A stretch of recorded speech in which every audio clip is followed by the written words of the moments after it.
Salut tout le monde, j'espère que ça va. Bienvenue dans cette vidéo. J'en avais parlé il y a quelques semaines, mais j'avais envie de faire les tests Politiscale et mon vote 2027 en vidéo, donc dans deux vidéos séparées. Aujourd'hui, on fera le Politiscale.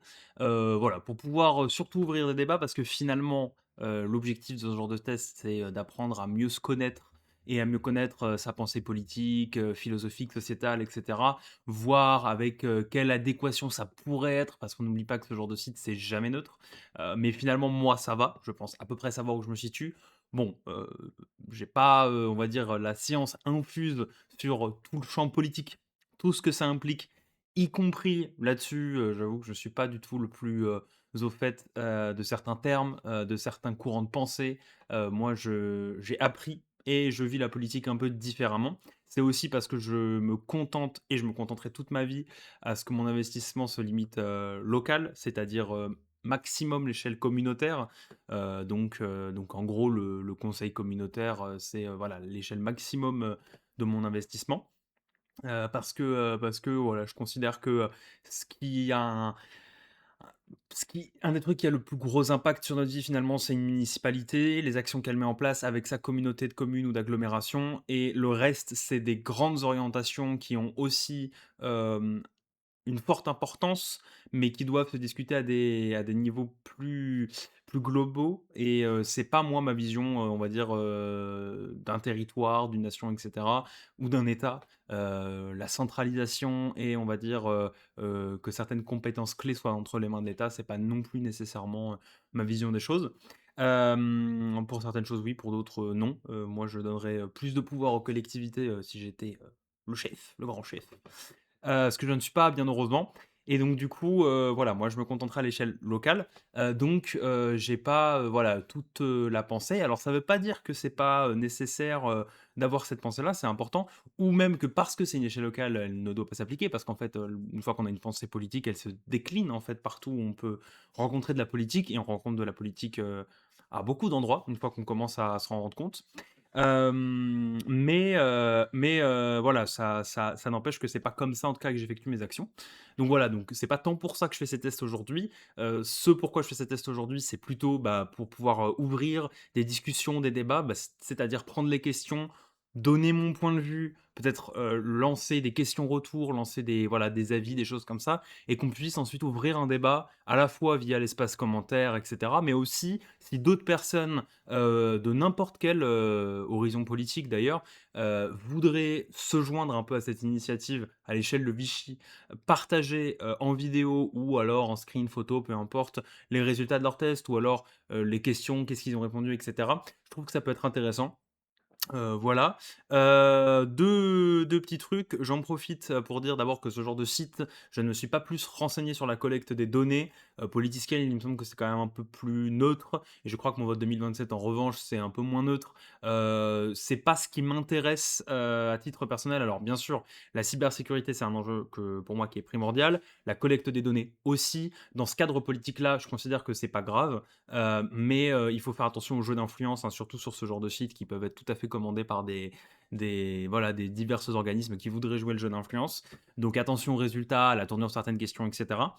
La deuxième chose, c'est que j'en profite pour, rappeler le fait que je suis sans étiquette, peut-être, expliquer aussi un peu ce que c'est, parce qu'il y en a pour qui c'est flou, notamment notre mère, je crois.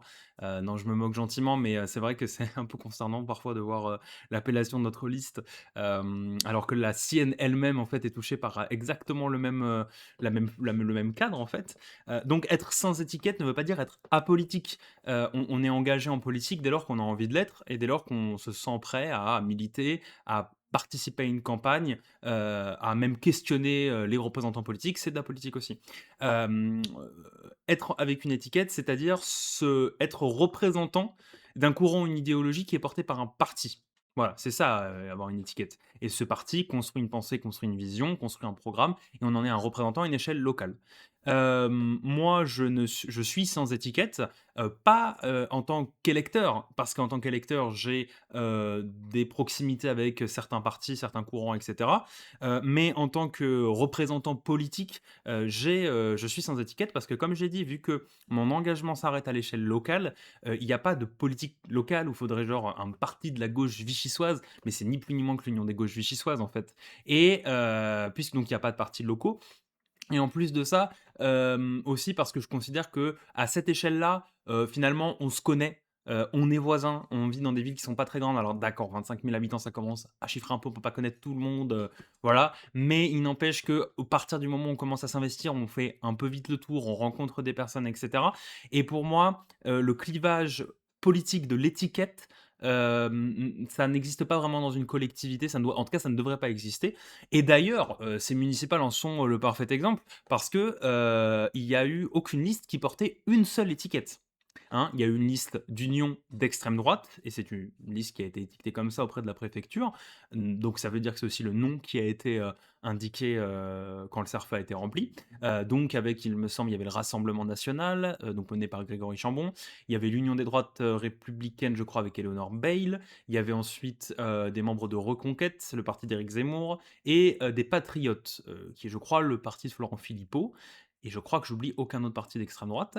Il y avait donc l'Union des gauches vichysoises qui comprenait, donc les gauches diverses et variées, c'est-à-dire le NPA-A, donc le nouveau parti anticapitaliste parce qu'il y a une autre branche du NPA, le NPAR, donc à l'extrême gauche, avec, voilà, une pensée un peu plus révolutionnaire, on va dire.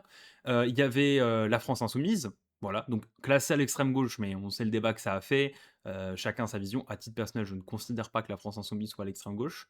Et puis il y a eu le Parti communiste français à gauche, avec donc une pensée plutôt communiste, hein, comme c'est dit. Donc voilà, et ça, c'était les étiquettes, des membres de parti.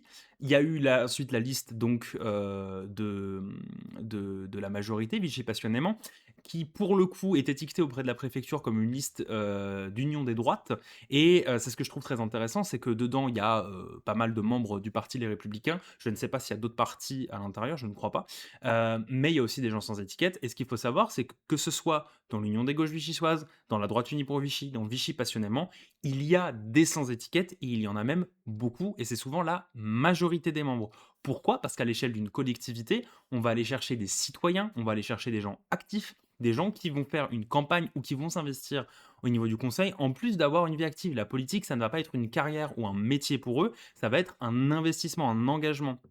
Donc c'est des gens qui ne mettent pas la politique au cœur et qui ne donnent pas leur temps dans un parti politique. Alors ça existe, il y en a, c'est pour ça qu'il y a, des partis qui s'affilient en fait à ces, candidatures, à ces listes, mais il y a aussi beaucoup de sans étiquette. C'est pour ça que je suis sans étiquette.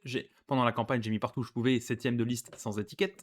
Maintenant, c'est sans étiquette aussi. Et sur toutes les affiches, il y a marqué sans étiquette aussi. Et j'ai tenu à ce que ce soit sur les affiches parce qu'on était environ 60%, 65% selon la liste qu'on prend, la liste élargie, la liste juste des 32, ou bien, enfin, oui, des 32 ou des 33, des 33 du coup, je sais plus. Ou alors l'ensemble des soutiens, etc. Mais voilà, en gros, il y avait quand même beaucoup de sans étiquette. Pour moi, c'était très important. Donc pareil, que ce soit pour mon vote, 2027 ou pour, Politiscales, on n'est pas sur une définition d'une étiquette pour moi en tant qu'électeur. On va plutôt voir comment en tant que représentant politique, il y a des choses qui se dessinent en fait. C'est plutôt ça que je voulais dire et je trouvais que c'était important, parce que, malheureusement, c'est quelque chose qui semble être, soit volontairement, tourné au ridicule, soit invisibilisé. Mais ce qu'on fait finalement quand on fait usage de ce genre de choses avec, des personnes qui sont sans étiquette, c'est qu'en fait, on méprise un citoyen qui veut s'investir dans sa communauté. Et ça, les responsables politiques en tireront leurs conséquences, mais à titre personnel, je trouve que c'est quand même vachement paradoxal avec ce qu'ils prônent toute l'année. Voilà. Ceci ayant été dit, on va passer, à l'autre scène, de cette vidéo, c'est-à-dire la scène Politiscales. Donc je vais vous lire, ce qui est écrit, puis après on va répondre aux questions, on va débattre, voilà, ça va se faire de manière assez organique. Donc bienvenue sur Politiscale, le test politique en ligne. Vous allez être confronté à une série d'affirmations et pour chacune d'entre elles, vous devrez cliquer sur le bouton correspondant à votre opinion.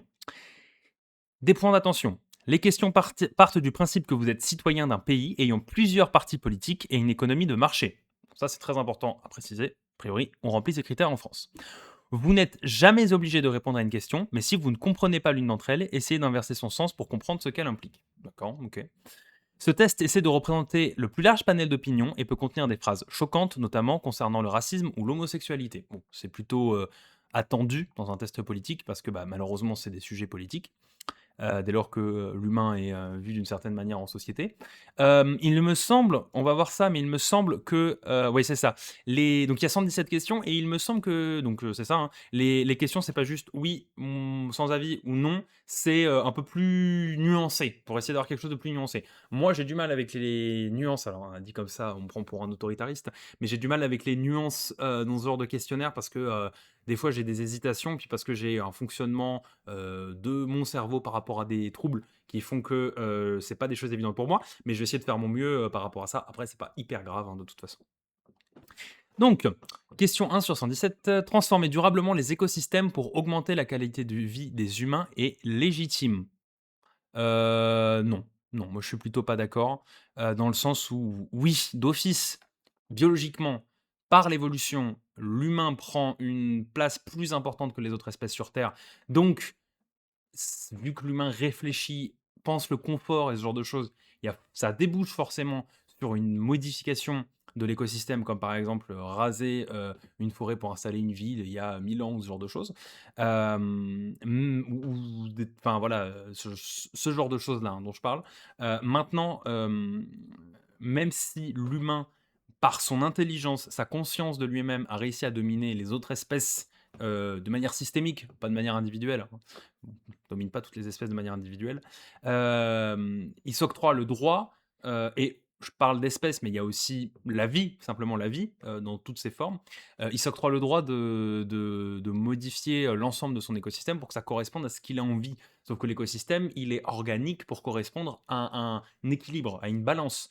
Moi, je refuse que l'humain prenne plus de place que les autres. L'humain doit prendre sa place. Sa place, elle est large, elle est étendue,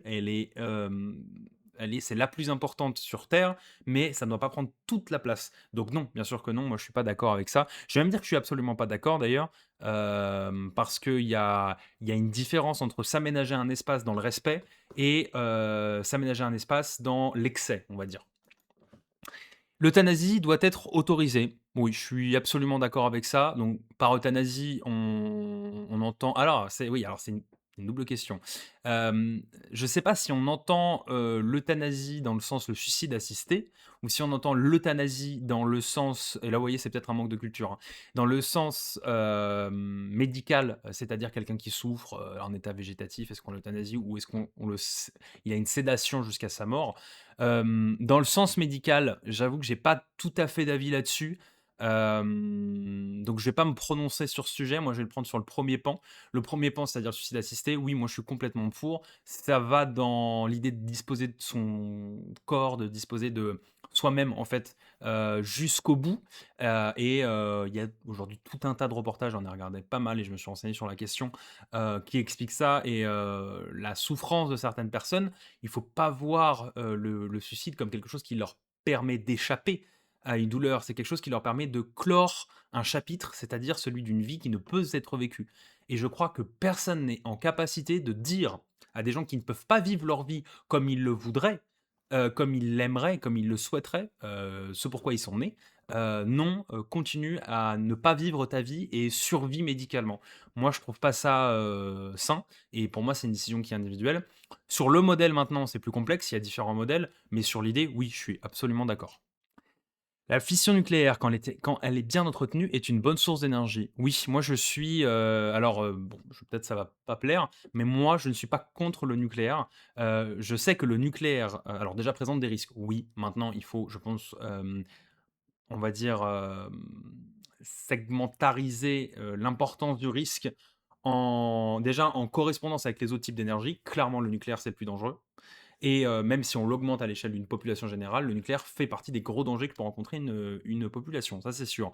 Donc pour moi, il y a un énorme danger. Maintenant, il y a une production à la clé qui répond à un besoin chez l'être humain. Est-ce que ce besoin est sain ou légitime? Je ne sais pas, mais est-ce que pour répondre à ce besoin, c'est une méthode efficace? Oui. Est-ce qu'il y en a d'autres? Oui, mais elle nécessite qu'on appelle ça?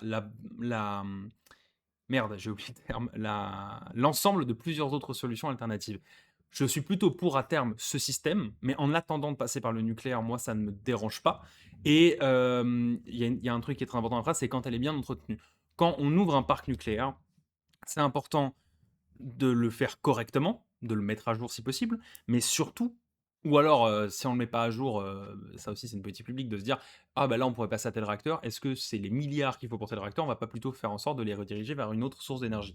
Là, je suis d'accord. Mais quand on l'ouvre une première fois, l'entre le faire bien et après il faut l'entretenir sur le temps long pour être sûr que ce soit parfaitement cadré. Or, en France, on le sait, il y a déjà eu des abus, on va dire enfin plutôt des excès de laisser-aller, sur l'entretien de certaines centrales. Ça a pu causer des problèmes, ça a pu causer des inquiétudes et ça, c'est inadmissible quand on a quelque chose de si dangereux et on va dire un peu volatile dans sa stabilité s'il n'y a pas un vrai suivi, juste à côté de chez nous pour certains. Maintenant, est-ce que c'est une bonne source d'énergie? Je dirais que oui, parce que bon, alors le problème c'est que c'est une source d'énergie qui est, fossile, donc à partir de là, on va dire que c'est une mauvaise source d'énergie parce que de toute façon elle est finie et elle puise trop dans la terre, donc c'est pas une bonne chose. Mais en termes de rendement par rapport et là je pense d'un point de vue écologique, par rapport à l'impact sur, le gaz à effet de serre, sur, le réchauffement climatique, pour moi c'est un bon compromis, même si le danger fait qu'on devrait arrêter et le fait que les matériaux utilisés sont finis aussi, pour ça, on devrait arrêter. Maintenant, je suis pas le plus calé en énergie nucléaire et je pense qu'il y a des choses que je maîtrise pas, notamment je sais qu'avant d'arriver dans la centrale, il y a d'autres étapes, du nucléaire qui peut-être en fait sont dans la chaîne des maillons qui me feraient changer d'avis, donc n'hésitez pas à m'en parler plus en commentaire. Et donc avec tous ces éléments-là mélangés, j'hésite entre neutre ou plutôt d'accord. Euh, c'est compliqué. Dans l'idée, je vais dire oui, il faut absolument qu'on change l'énergie, il faut absolument qu'on passe à quelque chose de renouvelable et à quelque chose d'alternatif dans la production d'énergie et aussi à une consommation différente. Ça passe aussi par là. Maintenant, si en l'état des choses, on n'évolue pas sur nos moyens et nos productions, si on doit retenir une source d'énergie pour la production d'électricité en France, je partirai sur celle du nucléaire, avec un suivi rigoureux, très rigoureux, et en gardant en tête que ce n'est pas optimal. Donc je vais plutôt mettre neutre ou hésitant, parce que pour moi, les contres pèsent quand même pas mal. Question 4. Il faut mettre en place des assemblées pour rationner les productions vers les consommateurs en fonction des besoins. Alors, je n'ai pas tout à fait compris. En place des assemblées pour rationner les productions vers les consommateurs en fonction des besoins. Ah, ok, j'ai compris. Euh, C'est large comme question en fait, parce qu'il n'y a pas le cadre de ces assemblées. En gros, l'idée, ce serait de dire qu'il y aurait des assemblées qui décident de flécher, une fois qu'on a une production, de la flécher vers certaines zones, certaines populations, je suppose, selon les besoins. Oui, ça éviterait, trop de disparités, ça éviterait, bah, certains qui peuvent, on va dire, se gaver de manière générale et ceux qui sont, complètement en famine, mais de tout, hein. Là, il y a la nourriture, mais il y a de tout. Maintenant, il faudrait voir quel cadre ça prendrait, donc je suis plutôt d'accord dans l'idée, mais il faut faire attention à pas tomber dans quelque chose qui empêche une liberté de consommation, parce que ça aussi, à titre personnel, je suis pas forcément pour. Enfin, contre. 5. Nous devrions partir à la retraite plus tard. Non, je suis pas d'accord. Ça rejoint une réflexion hyper large et longue que je vais pas prendre maintenant, sur, le travail. Mais non, pour moi, la retraite, on ne devrait pas partir, plus tard. Je ne pense même pas qu'on devrait partir plus tôt ou partir à un âge, en fonction. On devrait changer de modèle complètement et la retraite, ça devrait être, un choix, d'étape de vie, fluctuant et pas un choix comment on appelle ça, économique. Donc, pour le choix économique, oui, je serais toujours pour qu'on puisse partir plus tôt. Dans le choix général, moi, je ferais autrement. Donc, je vais mettre absolument d'accord dans notre modèle actuel, mais j'aimerais bien que le modèle change. Les progrès techniques ne doivent pas changer trop rapidement la société. Alors là, je suis absolument pas d'accord. Euh, il faut, ou plutôt pas d'accord. Allez, plutôt pas d'accord. Pourquoi? Les progrès techniques, hein, techniques, pas technologiques, techniques, euh, c'est hyper important. Il faut les encourager, il faut les accepter, il faut pousser chaque individu à aller chercher le progrès qu'il peut aller chercher parce qu'il y a du génie dans tout le monde, il y a des bonnes solutions dans tout le monde, il y a du système D qui, s'il est pris plus au sérieux, s'il est plus accompagné, peut devenir un système A à une échelle même mondiale parfois. Il y a des rares exemples, mais ça existe. Et si ça permet d'emmener la société vers un peu de mieux, il faut absolument que ça prenne sa place, absolument. Moi, je suis complètement pour le progrès, quand je dis progrès, c'est large, mais je parle vraiment d'un progrès technique, d'un progrès scientifique. Donc je suis absolument progrès techniques ne doivent pas changer. Oui, donc je suis absolument d'accord, donc plutôt pas d'accord par rapport au sens de enfin, comment la question est posée. Cependant, je ne mets pas absolument pas d'accord. Pourquoi? Parce qu'il y a certains progrès qui doivent faire l'objet d'une réflexion globale sur l'usage parce qu'ils sont trop, heu, ils peuvent emmener trop de danger, en fait et l'intelligence artificielle, pour moi, est un des meilleurs exemples récents. D'ailleurs, c'est je trouve fascinant à titre, en tant qu'individu de connaître une époque où on peut se poser ces questions-là, parce que c'est des questions qui se sont posées à d'autres époques. Mais moi, à mon époque, à moi, puisque je suis jeune, je n'ai pas connu tel, questionnement qui traverse la société, dont on peut parler à chaque individu. Tout le monde a un avis sur l'IA maintenant. Donc, donc globalement,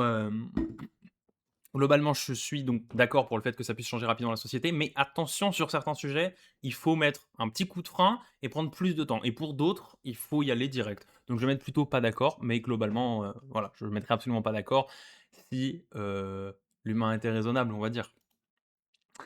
La question 7. L'économie de marché est optimale quand elle n'est pas régulée. Alors, non, non, je suis pas du tout d'accord avec ça. Tout à l'heure, je vous parlais de l'économie de marché, je vous pa enfin, vous parliez d'économie de marché, je parle de la consommation.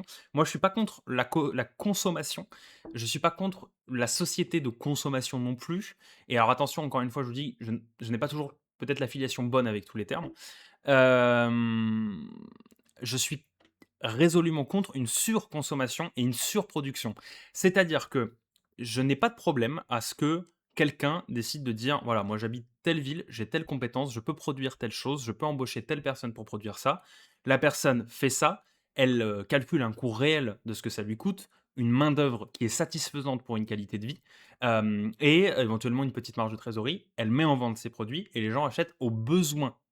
Mais il faut que ça reste dans une échelle contenu dans une régulation à chaque étape de la qualité du travail, de la qualité, de la vie des employés, de l'honnêteté du prix, enfin toutes ces choses-là, et là oui, on peut consommer, mais en fait, logiquement, si on produisait mieux, on consommerait moins parce que tout ce qu'on possède autour de nous, on le posséderait mieux, on le posséderait plus longtemps et ce serait plus réparable. Et ça, c'est quelque chose qui a pu exister, pas pas enraciné, hein, mais qui a pu exister quand même pendant une époque. Moi, un exemple qui me fait rire, alors un exemple personnel n'est jamais un exemple général, mais un exemple qui me fait rire, c'est, le lave-vaisselle de la grand-mère, d'une proche, qu'elle a acheté il y a voilà 43 ans. Et il a rendu l'âme il y a, 3 semaines d'ailleurs, c'était un truc, qu'on un peu un marronnier, mais il a rendu l'âme il y a 3 semaines. Bah, typiquement ça oui, ça moi je suis pour, qu'on achète un lave-vaisselle, qu'on fasse travailler des gens pour faire ce lave-vaisselle, qui dure longtemps, qu'on le répare, je suis pour. Que l'entreprise propose des prestations de réparation, des pièces, je suis pour. Mais pas d'obsolescence programmée, pas de prix abusifs et cetera et cetera. Donc pour revenir à l'économie de marché. L'économie de marché, ça me paraît être peut-être autre chose, pour moi, ça va être plus être tout ce qui est transfert et marché, on va dire, entre les différents États ou heu, entre différents organismes de droit privé et cetera et cetera. Pour moi, il faut une régulation pour faire attention qu'il y ait pas d'excès, mais tout comme il faudrait une régulation dans la consommation. Donc de manière générale, je veux dire, je suis absolument d'accord et si on pose la question, comment, cette régulation intervient? Pour moi, elle intervient, via une action de la nation, pas par l'État, je pense qu'il faudrait quelque chose d'indépendant, mais qui est nécessairement en lien avec une représentation, du peuple et qui soit politique, pour imposer des seuils, imposer des taux, imposer ce genre de choses, dans l'idée de réguler. Mais à nouveau, faut pas empêcher une liberté d'entreprendre, ce genre de choses, mais il faut absolument réguler parce qu'il y a des excès qui sont énormes parfois et on dit d'ailleurs que ça dérègle le marché, parce que justement, il y a pas de règle au marché, vous voyez ce que je veux dire? S'il y avait de quoi régler le marché, avoir une régulation, ça serait mieux. Ça existe déjà sur certaines instances, par exemple tout ce qui est fusion-acquisition pour pas avoir des qu'on appelle ça? Des monopoles, ce genre de choses et cetera. Mais il y a pour moi beaucoup plus de travail à faire sur ce sujet. Voilà. C'est par la consommation que les normes environnementales doivent émerger et non pas par une autorité. Alors c'est par la consommation que les normes environnementales doivent émerger et non pas par une autorité. Non, bah, non, parce que si la consommation définissait les normes environnementales, heu, alors, faudrait que tout le monde prenne ses responsabilités. À titre personnel, je ne pense pas que c'est possible. Donc en partant de ce biais-là, on serait dans une société pire, je pense, que tout ce qu'on a connu. Si on ne mettait vraiment aucune limite. Non, pour moi, il faut que l'autorité ait un rôle à jouer, donc je suis absolument pas d'accord avec ça et il faut qu'il y ait même une bonne pression d'ailleurs sur les normes environnementales de l'autorité, pour modifier les consommations justement, enfin plutôt pour modifier la production et intrinsèquement que ça modifie la consommation. Mon pays doit payer pour réparer les dégâts causés par les crimes qu'il a commis à l'étranger. Alors je suis absolument d'accord. Maintenant, je ne sais pas dire, comment payer ou, combien de temps ou dans quelle mesure. En fait, l'idée de se dire que si, un pays, dans son passé, a eu, un impact négatif dans un autre pays, que ce soit par de la colonisation, par, je sais pas, un génocide, par, une expropriation, tout ce genre de choses-là, ou une guerre même, hein, il faut absolument, que le peuple qui était là à l'origine, heu et le peuple qui était là à l'origine, je parle du si par exemple il y a eu comment on appelle ça? Une colonisation, que ça a été décolonisé, il y avait un peuple qui était là avant l'arrivée de la colonisation, mais si le peuple entre-temps évolue et épuise, des membres, des citoyens d'autres pays, pour moi ça reste le peuple d'origine, hein. Si le peuple d'origine, a été lésé et s'est vu en retard concernant l'évolution mondiale parce qu'il a connu un moment où il n'était pas autonome et où il n'y a pas eu de moyens qui étaient mis pour le développer, quand c'était encore sous une colonisation, sous et cetera et cetera. Pour moi, il faut absolument, oui, aider, ces pays-là. Maintenant, la question du temps, de comment et cetera, j'ai pas de réponse et je ne sais pas quelle forme ça devrait prendre parce que peut-être un pays va dire: «Non, on va se débrouiller avec tous nos moyens. Par contre, il nous faut un soutien, sur, des sujets peut-être plus internationaux, porter notre existence à l'international». Un pays qui va dire: «Eh bah, non, on a besoin de moyens financiers concrets». Là, ça dépend et je suis là, j'ai pas assez de connaissances géopolitiques, économiques et sociétales, en fait et puis d'histoire parce que je sais que c'est aussi déjà des choses qui sont observées depuis, un bon moment, pour savoir, la bonne voie. Mais dans l'idée, je suis absolument d'accord. La violence contre les personnes n'est jamais une solution. Heu, je dirais que oui, mais c'est complexe. La violence, pour moi, hein, le fait d'user de violence, c'est aller chercher en soi quelque chose qui est, on va dire, qui va faire en fait, enfin, pour moi, la violence, ça va être de faire aussi mal à quelqu'un que ça nous fera mal à nous. Nous, dans le sens, la bonne personne qu'on essaye d'être. C'est-à-dire qu'à chaque fois qu'on use de violence, on se rapproche plus, d'une mauvaise personne puisqu'on va faire du mal et donc on se fait autant de mal à nous d'accéder à ces moyens. Souvent, les moyens de violence, même presque tout le temps les moyens de violence, sont des moyens bas, sont des moyens, durs, brutaux.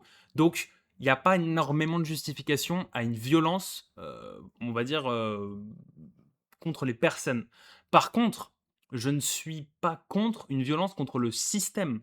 Parce que, là où contre les personnes, on parle d'individu à individu, en fait, il y a d'autres moyens de solutionner un conflit et je parle pas que de la discussion, il y a d'autres moyens de solutionner un conflit de manière générale, une situation qui de personne à personne, pose souci, mais c'est dans son attitude à soi que ça se joue énormément. Contre un système, il y a une oppression qui viendra nécessairement à un moment ou à un autre de ce système, puisque le système, peu importe celui qu'on choisit, ne pourra pas plaire à tout le monde, va forcément à un moment ou à un autre aller titiller une envie individuelle de quelqu'un. Et là, c'est cette personne qui répond à ce système et qui, oui, pourrait utiliser de violence parce que elle n'a pas les moyens, n'étant pas un système, de faire jeu égal. Mais attention, à nouveau, la violence, elle ne doit pas s'exprimer dans une dégradation d'un humain ou de l'humain ou dans une dégradation, on va dire, de la communauté au sens large. Voilà, c'est comme ça que je le verrais. Donc, si c'est contre les personnes n'est jamais une solution, je veux dire que je suis absolument d'accord. Voilà. Le piratage informatique est un moyen légitime de lutte politique. Oh oui, je suis absolument d'accord. À plein de reprises, le fait qu'il y ait eu des collectifs anonymes qui ont pu faire du piratage informatique, ça a pu, permettre de découvrir tout un tas de choses sur des gouvernements, sur des fonctionnements, sur, des fraudes et cetera et cetera. Donc oui, c'est important et pour moi, c'est légitime. C'est là aussi pour moi une forme de violence, bien sûr, parce que c'est s'introduire avec brutalité dans un système informatique, c'est aller accéder à des conversations ou d'autres pensées privées, donc il y a une forme de violence, mais c'est une violence légitime face à un système. Pour moi, là, il y a pas de problème. Il faut massivement servir dans la recherche pour améliorer la productivité. Non, absolument pas d'accord. Il faut massivement investir dans la recherche pour améliorer la condition de vie humaine, pas la productivité. Et je ne suis pas de ceux qui pensent que si on améliore la productivité par la technologie, on va libérer l'humain. Pas du tout. C'est pas comme ça que ça va se passer. Je pense que ce qui se passera dans ce genre de cas, c'est que les humains qui n'ont plus de valeur de production vont être encore plus laissés à l'abandon, et ceux qui ont une petite valeur de production profiteront de la production qui sera complètement on va dire, «remplacer» entre guillemets. Donc non, je suis absolument pas d'accord. Faut investir, mais pas pour la productivité. La productivité, c'est un leurre, dans le sens économique du terme.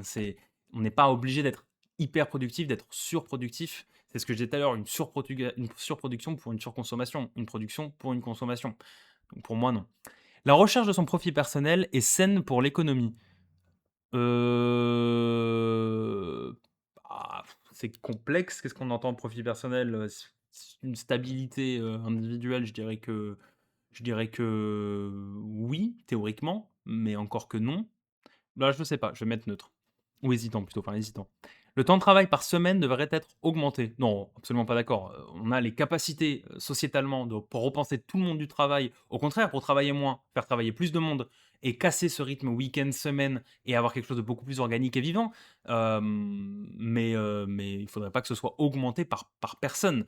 Temps de travail par semaine, c'est large. Je vais être honnête, si on parle de temps de travail par semaine dans l'idée de se dire: «Comment une population peut travailler au maximum par semaine?» Moi, je serais même d'avis que ce soit du 24/7. C'est-à-dire que, par exemple, j'aimerais bien que les lieux publics, les mairies, les médiathèques, ce genre de choses puissent être ouverts la nuit. Il y a des gens aussi qui sortent la nuit, il y a des gens qui vivent la nuit, et la nuit ne devrait pas être considérée comme un tabou, comme une peur, comme une angoisse. Ça devrait être considéré comme un pan de la vie.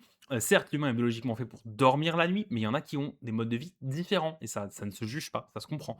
Donc du coup, moi, dans l'idée, je ferais du 24/7, mais pour ça, il faut tourner avec l'ensemble de la population, et donc en travaillant moins et en faisant travailler plus de personnes dans des meilleures conditions. Donc je vais dire que le temps de travail par semaine, devrait être augmenté. Oui, il pourrait être infini, mais vu que là on parle par personne, je pense, je vais dire que non, il faudrait même qu'il soit réduit. C'est un petit groupe qui contrôle secrètement et consciemment le monde. Non, je suis pas d'accord. C'est pas un petit groupe, c'est un groupe très large de personnes influentes, parce qu'ils servent les intérêts du capitaux, enfin du capital plutôt. Donc non, on les connaît très bien, ils sont pas secrets, je pense pas qu'ils fassent des petites réunions dans leur cave. Si seulement ce serait, plus simple, hein, parce que ce serait un complot, puis après les gens se révolteraient et voilà. Non, c'est malheureusement plus insidieux que ça, donc non, pas du tout. Il faut subventionner certains secteurs ou certains types d'emplois. Oui, oui, bah, oui, il y a des emplois qui ont besoin d'être aidés parce qu'ils aident eux-mêmes. Je pense notamment à tout ce qui est dans le social, dans l'éducation, dans la santé, donc oui, je vais même être absolument d'accord, hein. Il faut taxer les revenus et le capital pour redistribuer les richesses. Ah! Oui, je suis d'accord. Pour moi, c'est important de taxer les revenus. Les revenus, c'est large. En fait, il y a la taxe, il y a la cotisation, il y a les impôts globalement. Tout ça, c'est des sujets qui font énormément parler en ce moment, mais de manière générale, il faut absolument qu'il y ait une balance. C'est-à-dire que je ne m'attends pas et je m'attendrai jamais à ce qu'entre les gens qui ont un niveau de vie bas et les gens qui sont très, très riches, ça soit égal. C'est pas possible. C'est-à-dire qu'en gros, tout le monde aurait les mêmes richesses. Ça, c'est pas possible, c'est utopiste, c'est même pas forcément souhaitable. En revanche, j'aimerais que la balance, au lieu de faire ça, elle fasse peut-être un peu plus ça. Parce que tout ce que ça gagnera ici va changer la vie des gens, alors que passer de là à là, ça changera strictement rien. Donc oui, je suis absolument pour, qu'il y ait des gens qui aient des richesses, voire des fortunes, pourquoi pas, mais il faut absolument réduire l'échelle, parce que quand on se renseigne un peu sur le prix que coûte tel type de travaux, tel type, de projet, quand on voit les échelles, 1 000 000, 10 000 000, 100 000 000, 1 000 000, 20 000 000, pour vous donner un ordre d'idée, c'est un ordre d'idée, ça me vient comme ça en tête, et à vérifier, parce que j'avais vu ça il y a quelque temps déjà, mais si en France, on voulait enterrer l'ensemble de notre réseau électrique pour libérer le «paysage» entre guillemets, donc faire ça correctement, on en aurait pour 40 milliards. Ce serait un des plus gros chantiers, qu'on pourrait lancer. 40 milliards, c'est énorme, hein. Quand on sait que, par exemple, une fortune mondiale, bah, Elon Musk, je crois que c'est 500 milliards à peu près maintenant.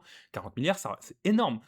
Mais en fait, on va se dire: «On va trouver une personne, on va jamais les trouver», mais si à l'ensemble des milliardaires, des millionnaires, on arrive à effectuer une reprise différente de l'argent pour la faire re-rentrer dans le public et l'investir dans le public, pas dans le privé. Attention, on n'est pas de droite. L'idée, c'est pour moi, ça serait de garder des richesses ou des fortunes, puisque de toute façon, ça ferait marcher l'économie, mais qu'elle baisse d'échelle, qu'elle baisse de spectre. Voilà. Et je vais vous dire quelque chose, je ne suis même pas tant sûr que ça changerait grand-chose à la vie de ces gens-là, parce on dit souvent qu'au bout d'un moment, l'argent, c'est surtout le pouvoir, plus que ce qu'on a sur le compte en banque, parce qu'en fait, c'est juste l'échelle qui changerait. Peut-être les milliardaires deviendraient des millionnaires, les millionnaires deviendraient des gens qui avaient des centaines de milliers, etc. etc. Euh, mais du coup, le jeu de pouvoir resterait pareil, en fait, la hiérarchie resterait la même, avec des sommes inférieures, ce qui les ferait bien chier, parce que ça maximiserait pas ce qu'ils pourraient faire, mais ça permettrait de se redistribuer. Donc oui, je suis absolument d'accord. Le sabotage est légitime dans certaines conditions. Oui, ben oui, oui, le sabotage pour moi c'est quelque chose qui peut être légitime quand c'est dans le cadre d'une lutte systémique contre quelque chose d'oppressant et qui vient par exemple nuire aux droits de l'homme. Donc dans certaines conditions, je suis plutôt d'accord. Il y a toujours des dérives, il y a toujours des choses que je condamnerais, donc je vais mettre plutôt d'accord.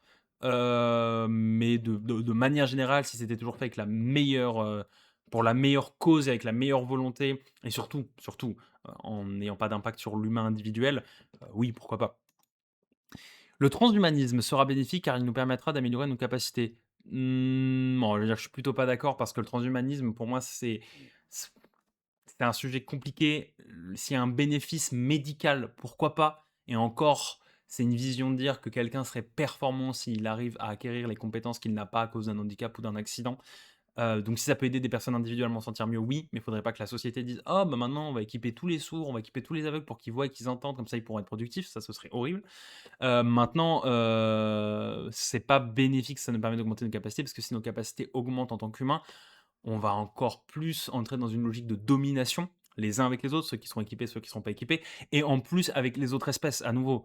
Donc je suis plutôt pas d'accord. Il y a des rares cas, mais je suis plutôt pas d'accord. Il n'est pas acceptable que les actions humaines entraînent des extinctions d'espèces. L'extinction humaine entraîne l'extinction d'espèces. Oui, bah, c'est ce que je disais au début, donc je vais pas m'éterniser, mais oui, complètement. Le but principal d'un couple doit être de faire au moins un enfant. Absolument pas d'accord. Le but d'un couple, c'est de s'aimer, c'est tout, et de construire ensemble un projet de vie. Mais c'est pas un enfant n'a pas nécessairement sa place dedans. Non, ça c'est absolument pas d'accord. La police doit être armée. Alors la police, c'est large. On parle de la police municipale ou nationale? Nationale, oui. Municipale, non. Ça dépend de la mission qu'on lui donne. Et ça dépend aussi des groupes de police. Quelle arme pour quel groupe de police?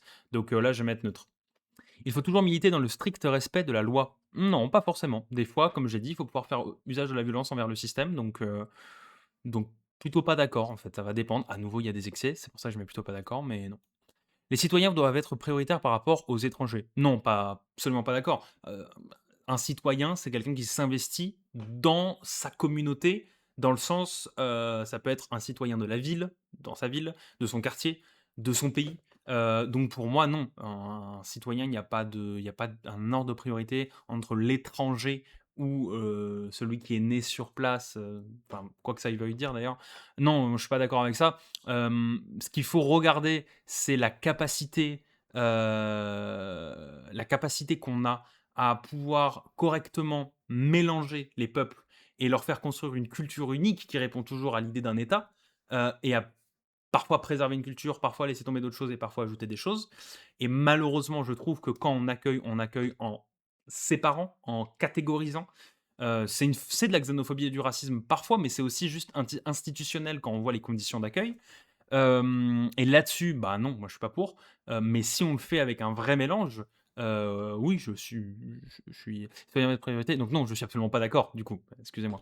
Absolument pas d'accord dans l'idée qu'il faudrait prioriser. Si on fait dans un vrai mélange, il faut que tout le monde puisse avoir sa place. Voilà. Il faut toujours se désolidariser des violences commises par les manifestants.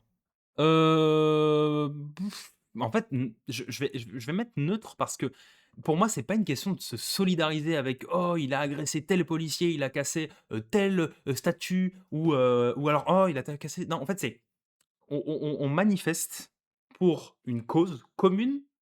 Merde, ça va rappeler des choses à quelqu'un, enfin à des gens. Non, on manifeste pour une cause commune. Chacun manifeste selon sa conception de la manifestation, selon sa conception du rapport à l'État, du rapport à la civilité, du rapport, plutôt à la citoyenneté. Il y a évidemment, pour moi, une envie générale de se dire le moins de violence interpersonnelle possible, voire pas de violence interpersonnelle possible, ça devrait pas être le souhait, ça devrait être le minimum. Maintenant, je ne vais pas me permettre de condamner comment quelqu'un a souhaité exercer sa manifestation parce que je suis d'accord que parfois, il y en a qui vont prendre prétexte de manifestation pour laisser aller une violence, qui ne s'exprime pas forcément, dans le sens de la manifestation. Mais il faut regarder aussi ces gens-là, l'ensemble de leurs raisons. Est-ce que c'est juste l'envie d'exercer un libre arbitre? Est-ce que c'est une haine en eux qui bout par rapport à, quelque chose je sais pas, qui revient de leur vie? Si ça revient de leur vie, est-ce que c'est un lien avec la société? Si ça en a pas, ben, il faudrait qu'ils obtiennent de l'aide, mais clairement ce qu'ils font, c'est pas bien. Si ça en a un, bah, du coup, il y a quand même un rapport avec le système, donc il y a peut-être l'envie à chaque occasion de se déferler contre le système. C'est bête, mais c'est humain. Donc je vais mettre neutro hésitant, je vais mettre neutro hésitant. Hem, pour moi, voilà, il y a cette idée de se dire qu'il y a pas à cautionner ou pas cautionner comment une personne fait sa manif. Heu, les gens feront leur manif telle qu'ils veulent. L'idée par contre, une manifestation telle qu'elle est prévue par l'État, elle doit être déclarée, elle doit être accompagnée, elle doit être dans le calme. Moi, l'idée, c'est de suivre ça. Moi, si je vais en manif, je fais comme ça. Je suis pas du tout dans une violence, on va dire, physique ou verbale. Mais je vais pas me permettre de juger comment quelqu'un d'autre exercerait sa manif.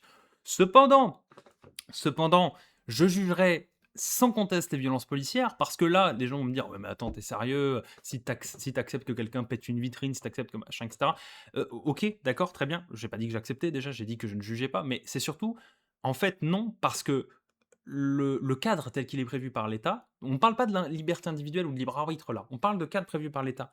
Il prévoit l'accompagnement de la police pour protéger les manifestants, pour leur permettre de faire leur manifestation, pas pour les opposer à l'État. Quand ils se positionnent en défendant de l'État, parce que par exemple la manifestation va soulever et dénoncer quelque chose dans l'État, et ben à ce moment-là, s'il y a une forme de violence, ils ne répondent pas aux critères d'une manifestation comme le gouvernement et comme l'État le prévoit, et surtout, ils ne répondent pas à leur devoir, moral, l'engagement qui prend racine normalement chez chacun d'eux, qui doit être une protection de la population. Donc pour moi et pas des intérêts de l'État. Donc là, oui, je jugerai. Donc, pour revenir, je dirais neutre. Les élections organisées par l'État ne peuvent pas remettre en question les pouvoirs en place. Non, non, je suis absolument pas d'accord. Je ne crois pas dans des théories du complot qui voudraient que les élections soient truquées. Je ne dis pas que c'est pas possible, je ne dis pas que c'est jamais arrivé, mais je dis qu'à une grande échelle et de manière générale, c'est trop surveillé, c'est trop touchy. Si des gens font un choix politique, bah, ils changent radicalement de société. Non, je suis absolument pas d'accord. Ça peut tout à fait remettre en question tous les pouvoirs. Et on le voit bien d'ailleurs par certaines décisions politiques, hein. Bon. La délocalisation sont un mal nécessaire pour améliorer la production. Non, je suis absolument pas d'accord. À nouveau, l'idée c'est pas forcément d'améliorer la production, donc la délocalisation, je suis pas d'accord. Et en plus, on le voit aujourd'hui que ça fait perdre la puissance à un État sur la scène internationale et sur son économie. Donc c'est ridicule. Enfin, de A à Z, c'est ridicule. Ça ne sert que des intérêts privés, à nouveau, pas des intérêts publics. Les changements dans le mode de vie d'un individu peuvent provoquer des changements de société. Ah, non. Bah, je ne sais pas.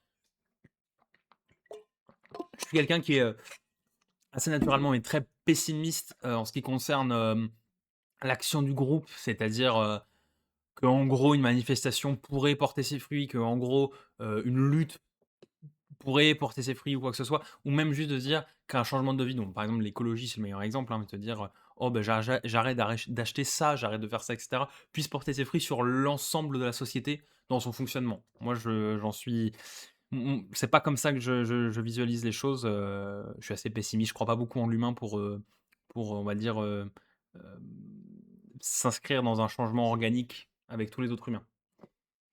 Donc je vais mettre que je suis plutôt pas d'accord. Les conditions de vie des détenus doivent être grandement améliorées. Bah, alors à titre personnel, je suis pour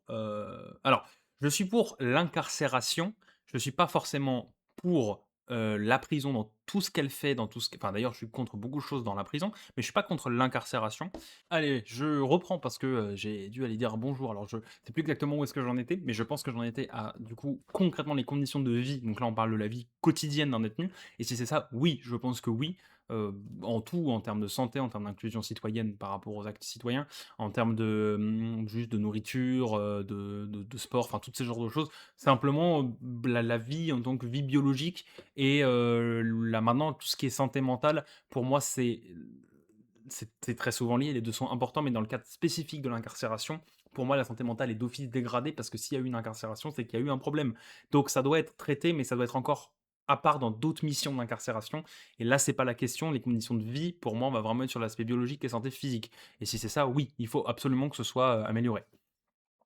La colonisation spatiale est une bonne solution pour subvenir au manque des matières premières sur Terre. Non, absolument pas d'accord.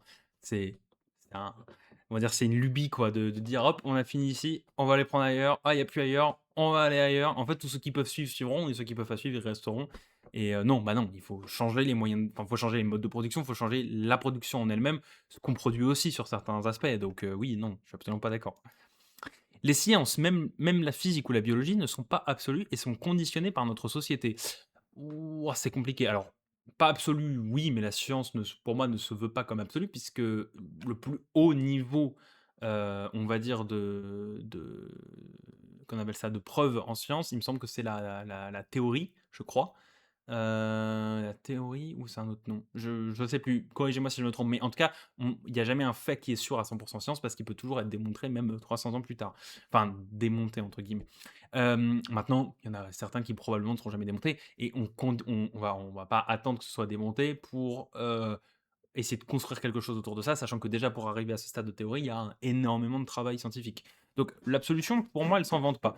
Maintenant, conditionné par notre société, je pense que oui, pas tellement dans le regard qu'on porte en tant qu'être humain, parce que, pour avoir parlé quelques fois des scientifiques, notamment je pense aux rencontres du CNRS, à Lyon, dans les barques, au parc de Tête d'Or, c'était très sympa.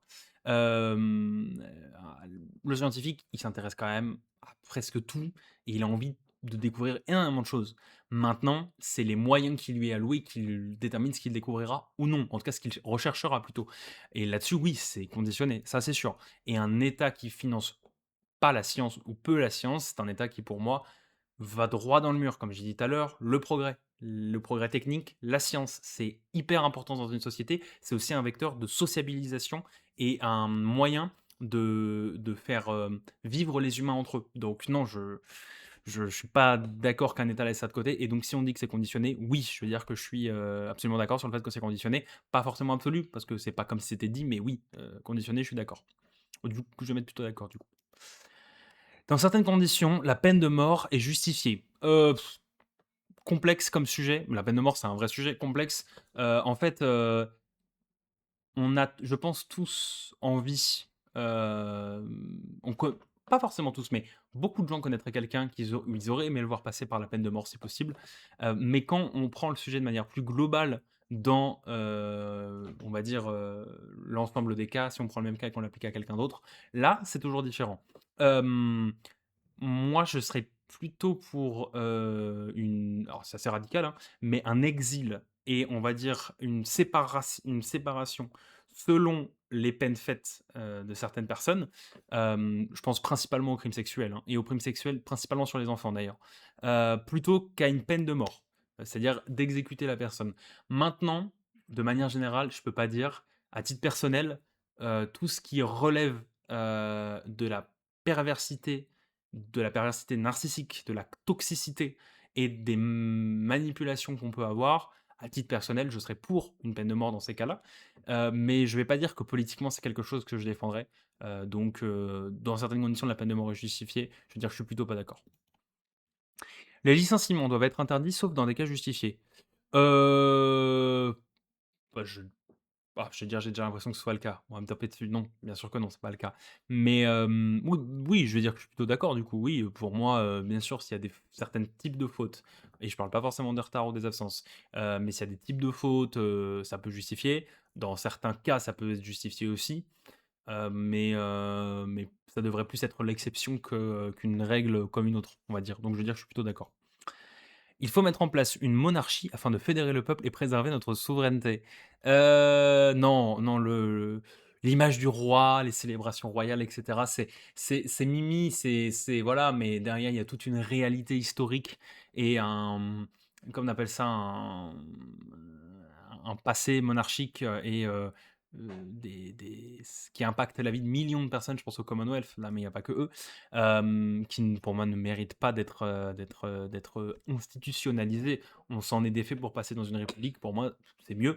On s'en est défait pour passer dans une république, avant de passer dans un empire, avant de revenir à une république et là, j'adresse quelques mots à absolument tous ceux qui soutiennent les fêtes Napoléon III. Simplement, les tenues sont belles, les musiques sont sympas, on mange bien, c'est cool. Mais simplement, comment est-ce qu'on peut, en toute dignité, fêter un fossoyeur de la République juste parce qu'il a fait Vichy? Alors déjà, personne ne fait Vichy, hein, on donne des ordres, on force des gens à travailler, éventuellement on finance, mais c'est surtout, même s'il avait fait Vichy de ses mains, ça reste un fossoyeur de la République puisque c'est un empereur et on est en République. On est en cinquième République. Comment on peut fêter ça? Je ne comprends pas.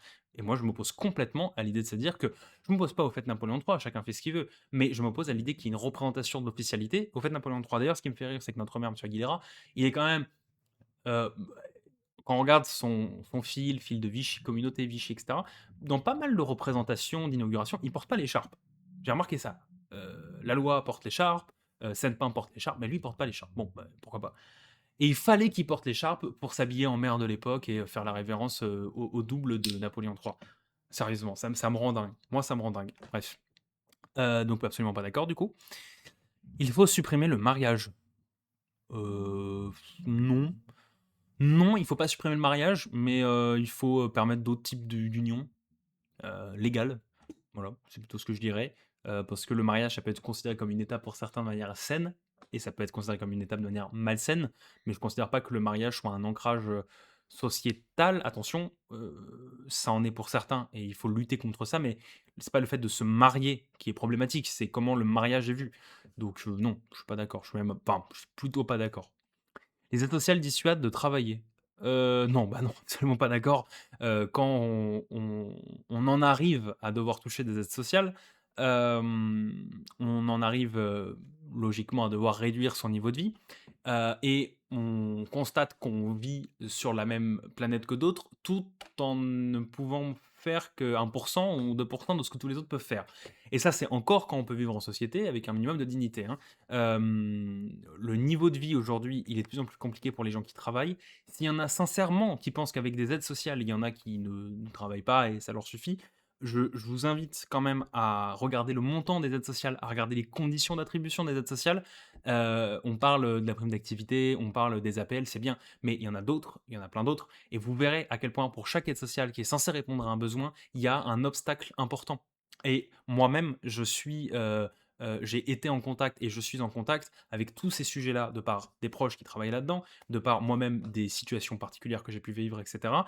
C'est pas les aides sociales, c'est une aide, c'est pas censé être quelque chose qui prend un relais de manière pérenne sur un mode de vie. Donc, non, les aides sociales dissuadent de travailler, absolument pas. Ce qui dissuade de travailler, ce qui fait que les gens vont parfois effectivement préférer être dans un niveau de vie miteux, mais ne pas travailler, c'est parce que le travail en lui-même ne donne plus envie de travailler. C'est le travail le problème, c'est pas les aides sociales ou quelconque autre sujet, c'est le travail.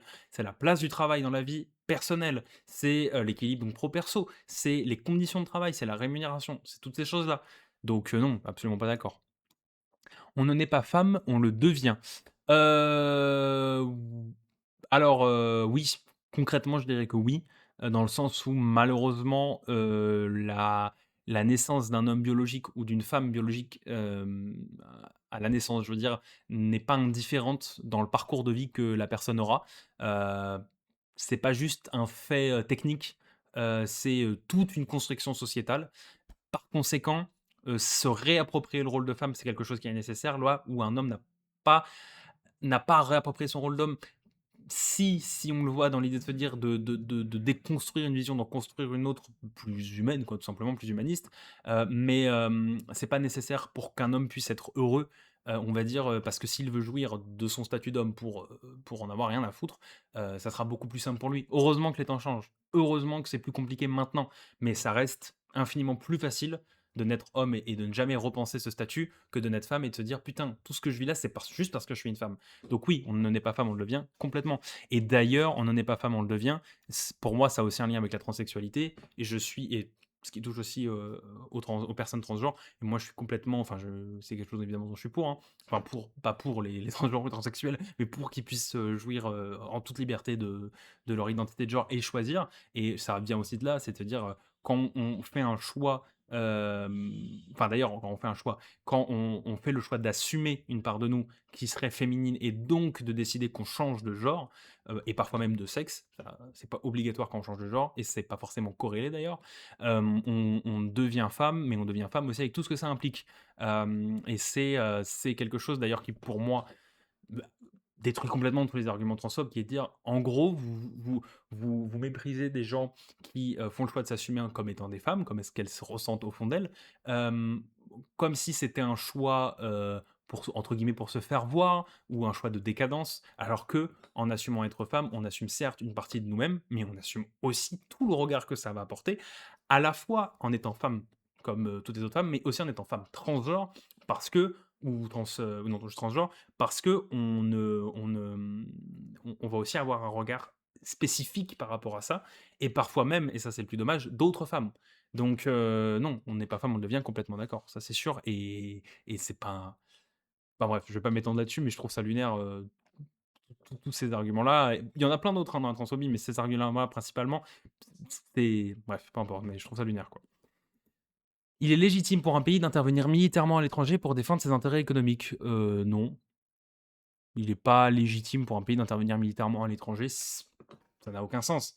Si, une armée existe, ça devrait être uniquement pour défendre le pays et ses habitants d'ailleurs, enfin plutôt les habitants du pays, pas, d'aller réguler quelque chose ailleurs. Je vois pas et je pense au contraire que ça crée plus de merdier. Non, je suis pas d'accord avec ça. Les personnes sortant de prison doivent être accompagnées dans leur réinsertion. Hem c'est une hot take, je veux dire que non. Parce que si, l'incarcération dans un bon modèle, pas dans le modèle actuel, dans un bon modèle a fait son travail, normalement, on n'a même pas besoin de voir l'incarcération, de ressentir l'incarcération. Donc la réinsertion devrait être la même insertion que pour n'importe qui, en fait. Je sais pas, quelqu'un qui prend une année sabbatique, quelqu'un qui est 1 an en prison. Alors on est d'accord, quand on sort de 20 ans de prison, c'est pas la même chose. Évidemment, c'est pas la même chose, hein. Mais à nouveau, si l'incarcération est mieux faite, est-ce qu'il y a besoin d'avoir des peines aussi longues? Je ne sais pas, mais je ne pense pas en tout cas, mais c'est surtout, ça ne devrait pas non plus être remarqué, mais c'est très complexe. Donc je vais dire, dans tous les cas, les personnes sortant de prison devraient être accompagnées dans leur réinsertion, plutôt pas d'accord.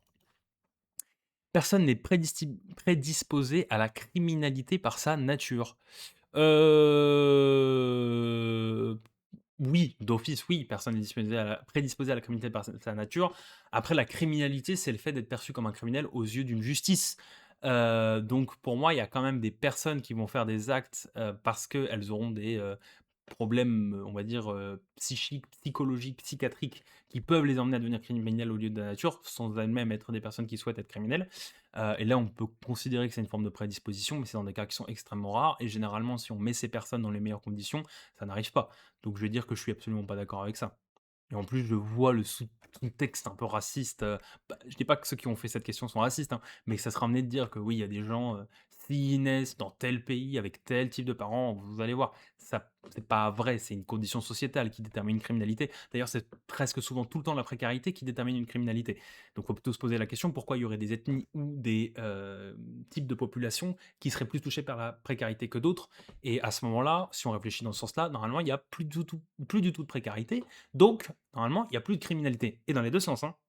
Parce qu'il y a des gens qui ne sont pas touchés là par la précarité, mais qui vont vouloir aller purger leur haine, en devenant des criminels sur des personnes qui, elles, sont touchées par la précarité. Voilà. Biologiquement, l'espèce humaine est faite pour l'hétérosexualité. Non, non, je crois qu'un des meilleurs exemples qui montre ça, c'est les personnes qui sont ce qu'on appelle intersexes. C'est rare, mais ça existe, des personnes qui biologiquement naissent et c'est pas une erreur, c'est une évolution différente, de l'ADN la majorité de l'espèce humaine est faite, mécaniquement pour l'hétérosexualité, dans la reproduction. Mais si l'humain, est capable, de ressentir en lui quelque chose d'aussi fort qui fait qu'on a envie de changer de genre et donc parfois de sexe carrément physiquement, c'est bien parce que l'aspect, ressenti et psychique de l'humain prime sur son aspect technique. Donc pour moi, l'espèce humaine n'est pas faite pour l'hétérosexualité par nature. Parce que sinon, bah, ce serait impossible que le cerveau produise ce qui, fait que des personnes souhaitent changer de genre ou de sexe. Vous voyez ce que enfin souhaitent, en tout cas sentent qu'il faut qu'ils assument un autre genre. Donc je n non, je suis absolument pas d'accord.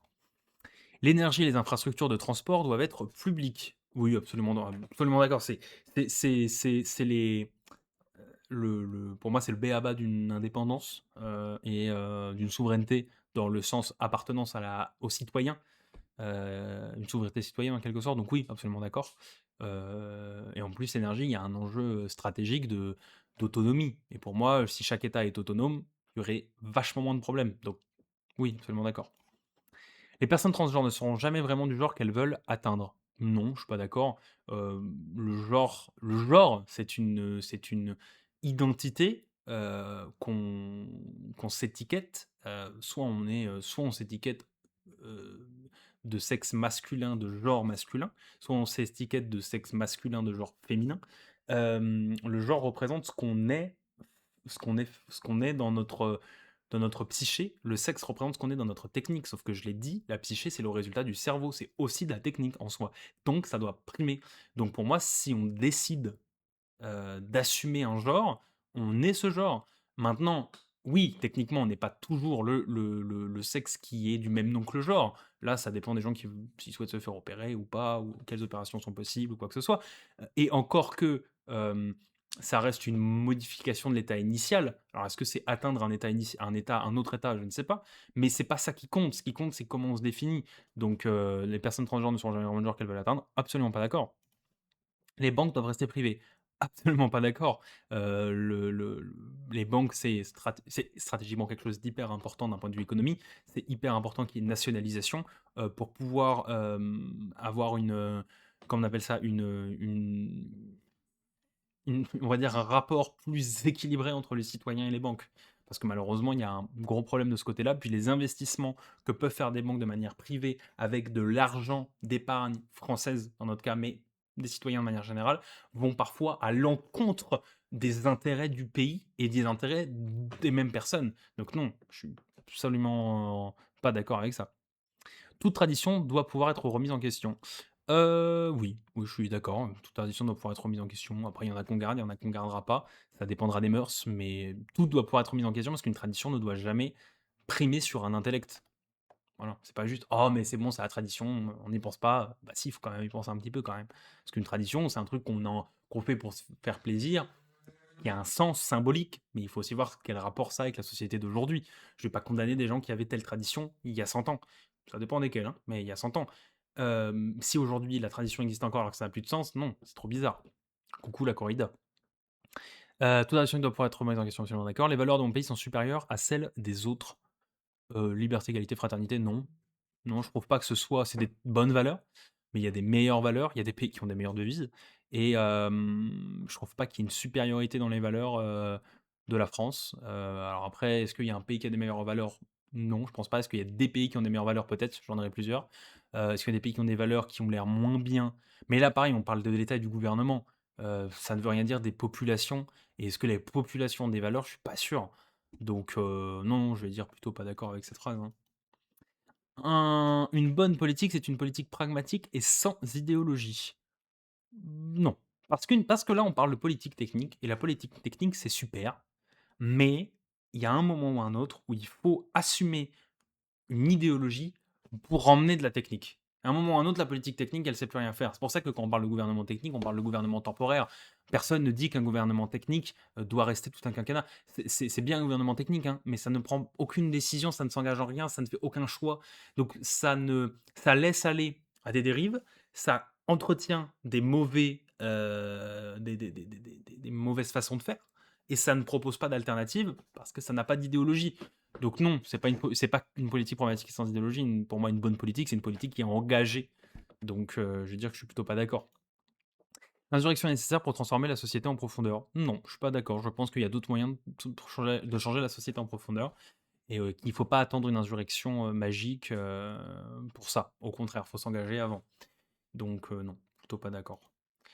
Après, par contre, s'il y a une insurrection, oui, je pense que ça changerait la société, mais est-ce que ce serait la meilleure façon de faire? Je pense pas non plus. C'est pour ça que je mets plutôt pas d'accord.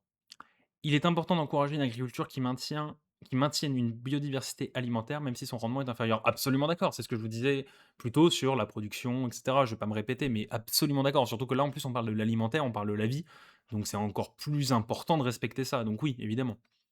Les différences sociales entre groupes ethniques ne s'expliquent pas par la biologie. Les différences sociales entre groupes ethniques ne s'expliquent pas par la biologie. Non, ça s'explique pas par la biologie. Y a pas c'est pas parce que biologiquement il y a des groupes ethniques différents que leur culture à ces groupes ethniques, si tant est qu'un groupe ethnique a une culture, moi je suis pas convaincu de ça, ce soit à cause de la biologie, c'est à cause de l'histoire et du lieu de vie de ce groupe. Mais c'est pas à cause de la biologie.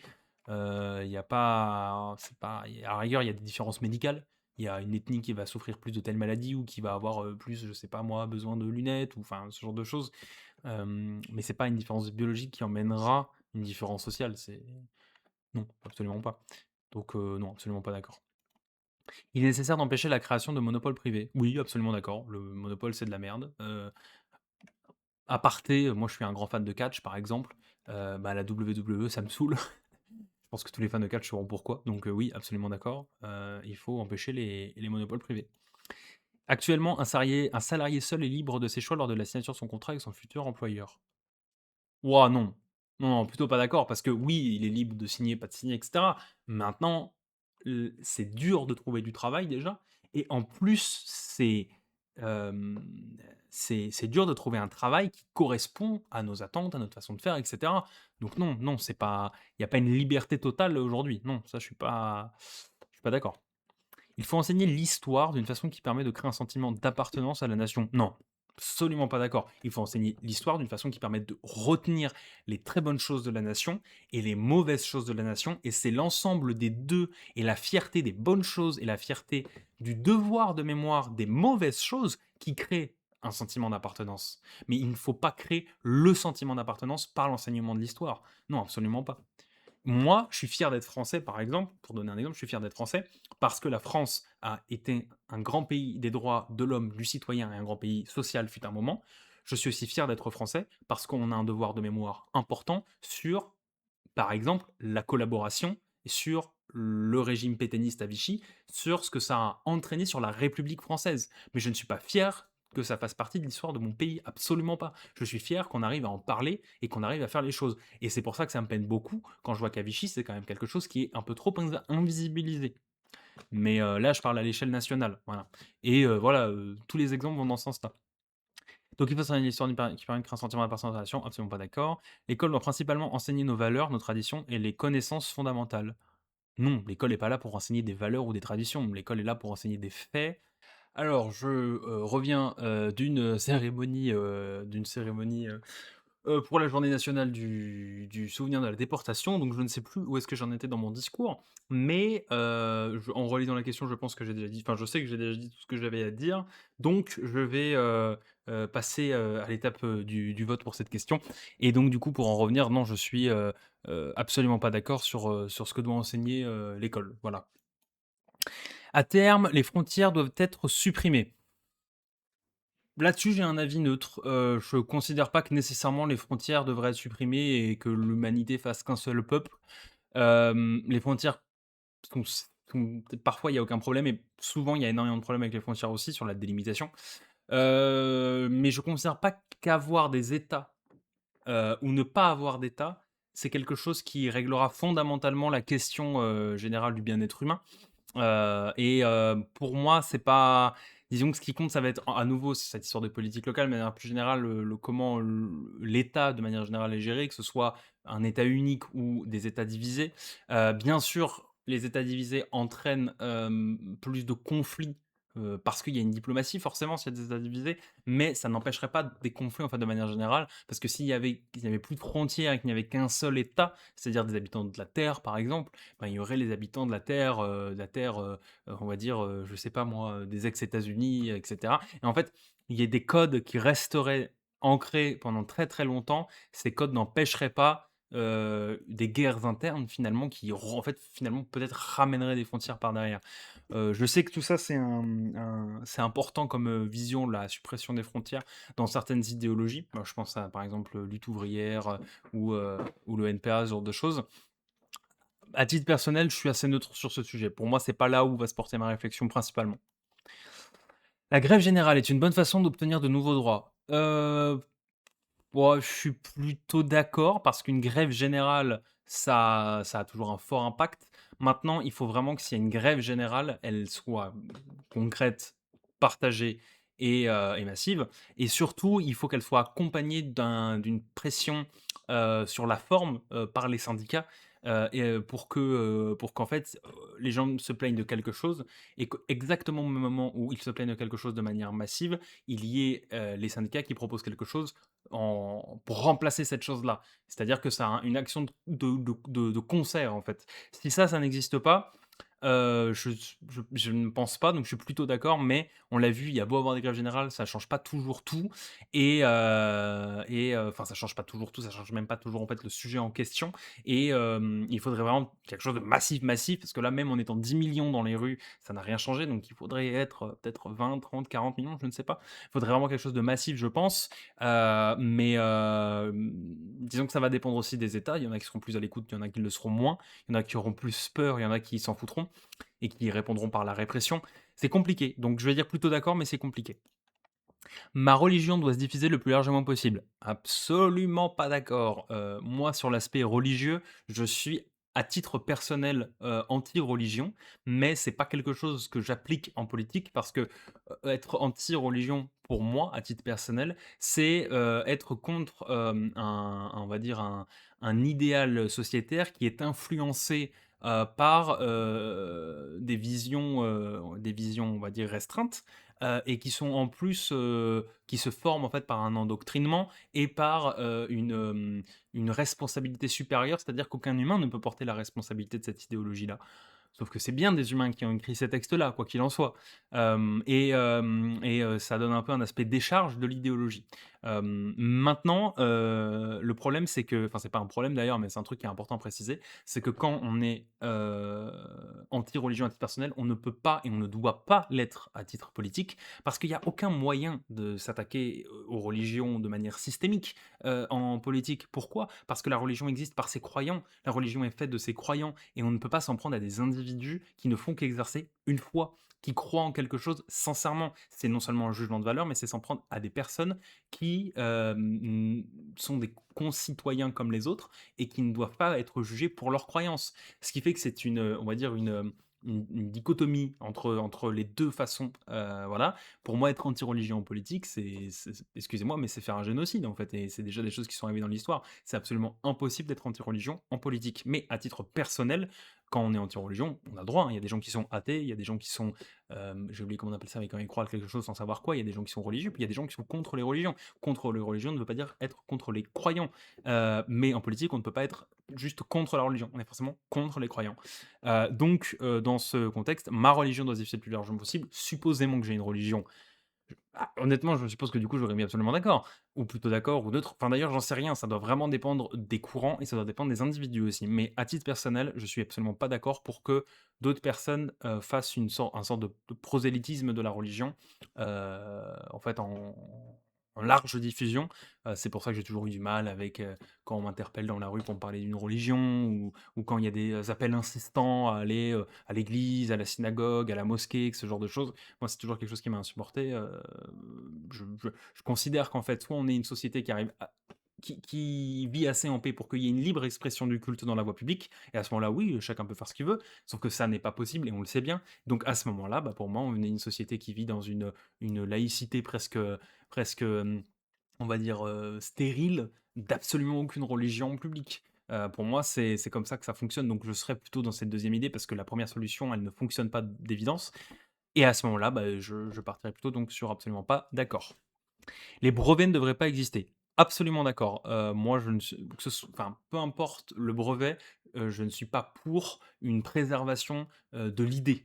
L'idée, quelqu'un l'a eue et quelqu'un l'a mis en place, c'est en ça qu'il doit être reconnu parce qu'il l'a mis en place, mais l'idée, tout le monde peut l'avoir. On ne peut pas déposer une idée. Pour moi, ça, c'est pas possible. Les brevets en France sont mieux comparés à d'autres pays, il y a des choses qu'on ne peut pas breveter, mais ça reste pour moi trop. On ne doit pas pouvoir breveter quelque chose. Pour moi, c'est sine qua non de la liberté du progrès et la liberté du progrès par tous surtout. Chaque individu devrait pouvoir participer au progrès parce qu'il y a des gens qui n'ont pas forcément des connaissances théoriques ou pratiques, on va dire, par une académie, par, voilà, qui sont peut-être plus autodidactes, mais qui vont réussir à faire des progrès massifs et ces gens-là, il ne faut pas les empêcher parce qu'il y a un brevet qui bloque l'accès à ce progrès-là. Donc moi, je suis absolument d'accord. L'influence de la religion doit diminuer. Ouais, je serais neutre sur cette enfin, je serais neutre parce que l'influence de la religion, c'est l'influence que les gens acceptent qu'elle prenne.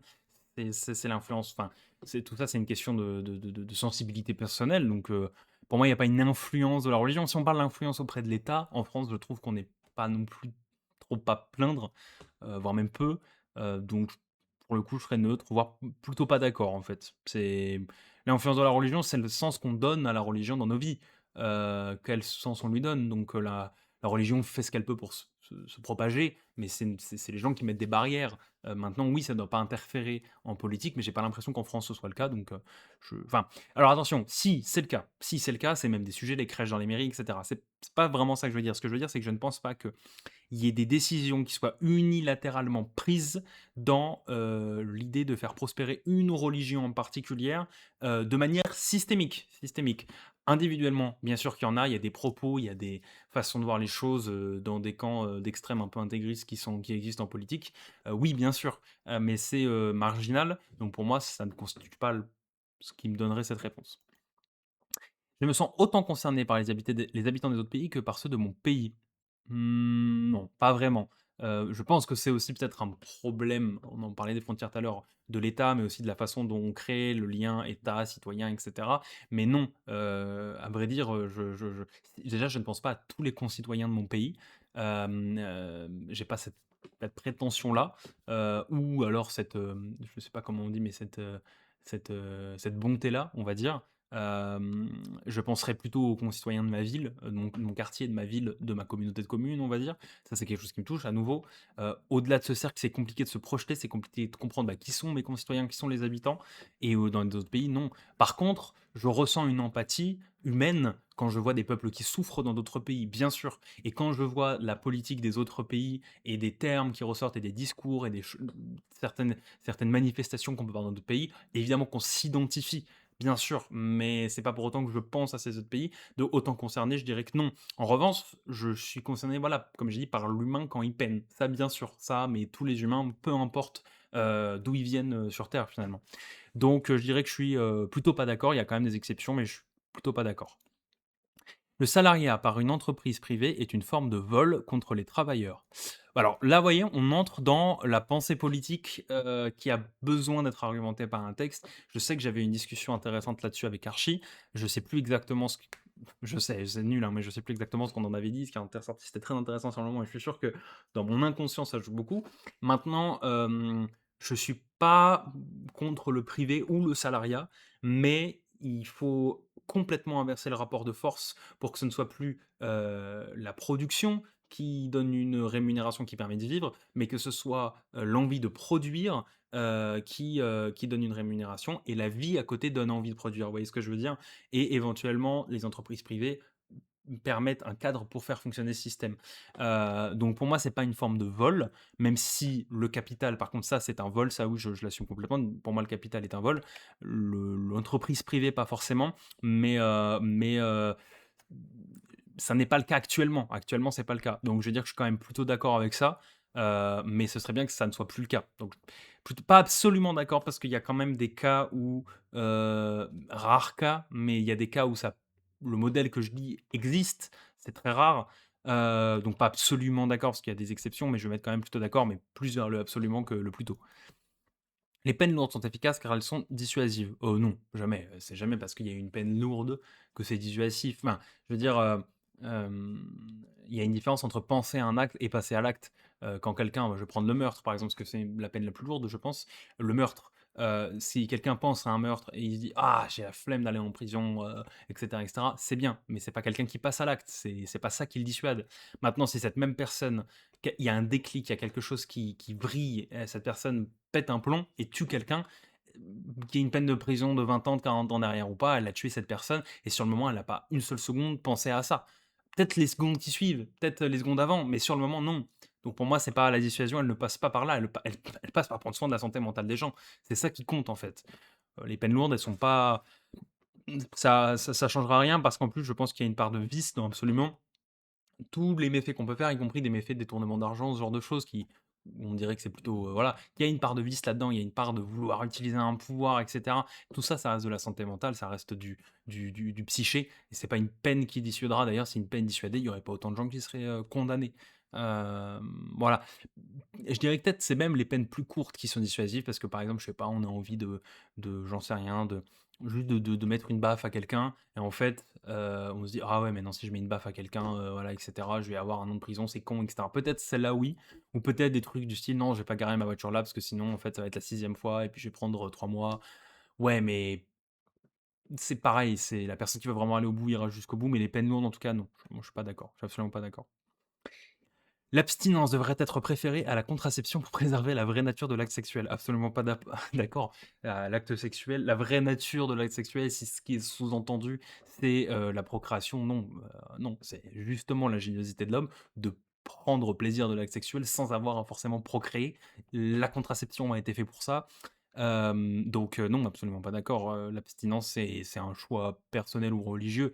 Ça n'a rien à voir avec l'idée de préserver une vraie nature. Enfin, quand c'est religieux, probablement. Quand c'est personnel, c'est pour d'autres raisons qui sont intimes, mais la contraception n'a rien à faire là-dedans, absolument pas d'accord. Les entreprises publiques doivent être administrées comme des entreprises privées et suivre la logique du marché. Absolument pas d'accord. Une entreprise publique n'a pas forcément à être rentable, une entreprise publique n'a pas forcément à générer du profit, du bénéfice. L'argent public est fait pour servir à l'intérêt commun et justement par d'autres biais de taxation sur le privé, donc le privé privé ou le privé professionnel, on doit pouvoir financer le public et on ne pas attendre un résultat spécifique du public en numéraire, mais en qualité de vie. Donc absolument pas d'accord. Il est injuste de fixer une d'ailleurs, je connais un homme, qui a dit, «La fonction d'un homme de droite, c'est de capter un maximum de subventions du public, plus que n'importe qui d'autre pourrait le faire, pour le reverser dans le privé» et j'aime bien cette allégorie. Il est injuste de fixer une peine minimale pour un délit ou un crime. Alors, c'est injuste, dans le modèle, non. Dans un autre modèle, oui. Mais l'autre modèle, ce serait qu'il y ait une peine est égale une personne, une situation, tout un contexte, en gros.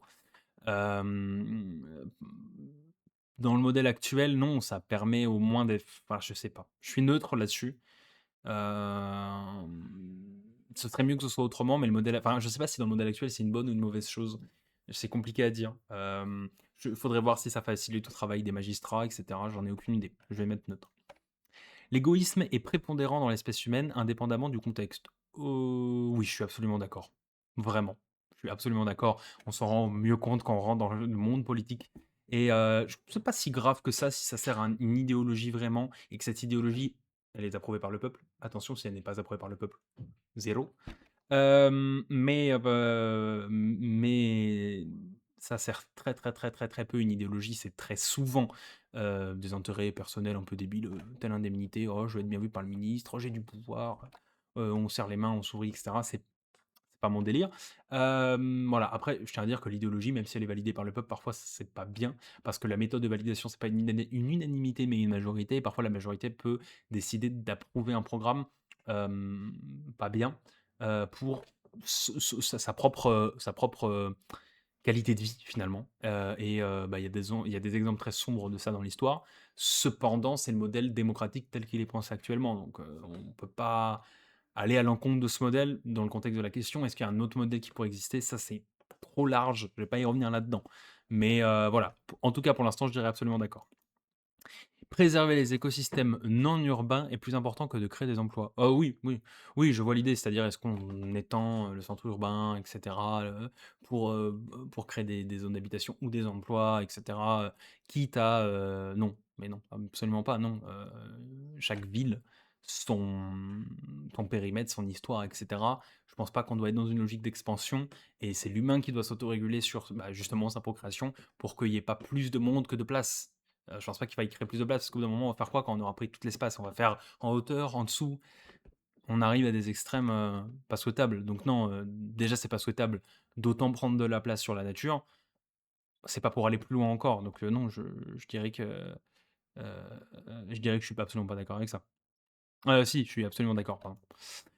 Le multiculturalisme est un danger pour notre société. Pas d'accord, j'ai expliqué pourquoi tout à l'heure, quand je parlais de mélanger les gens.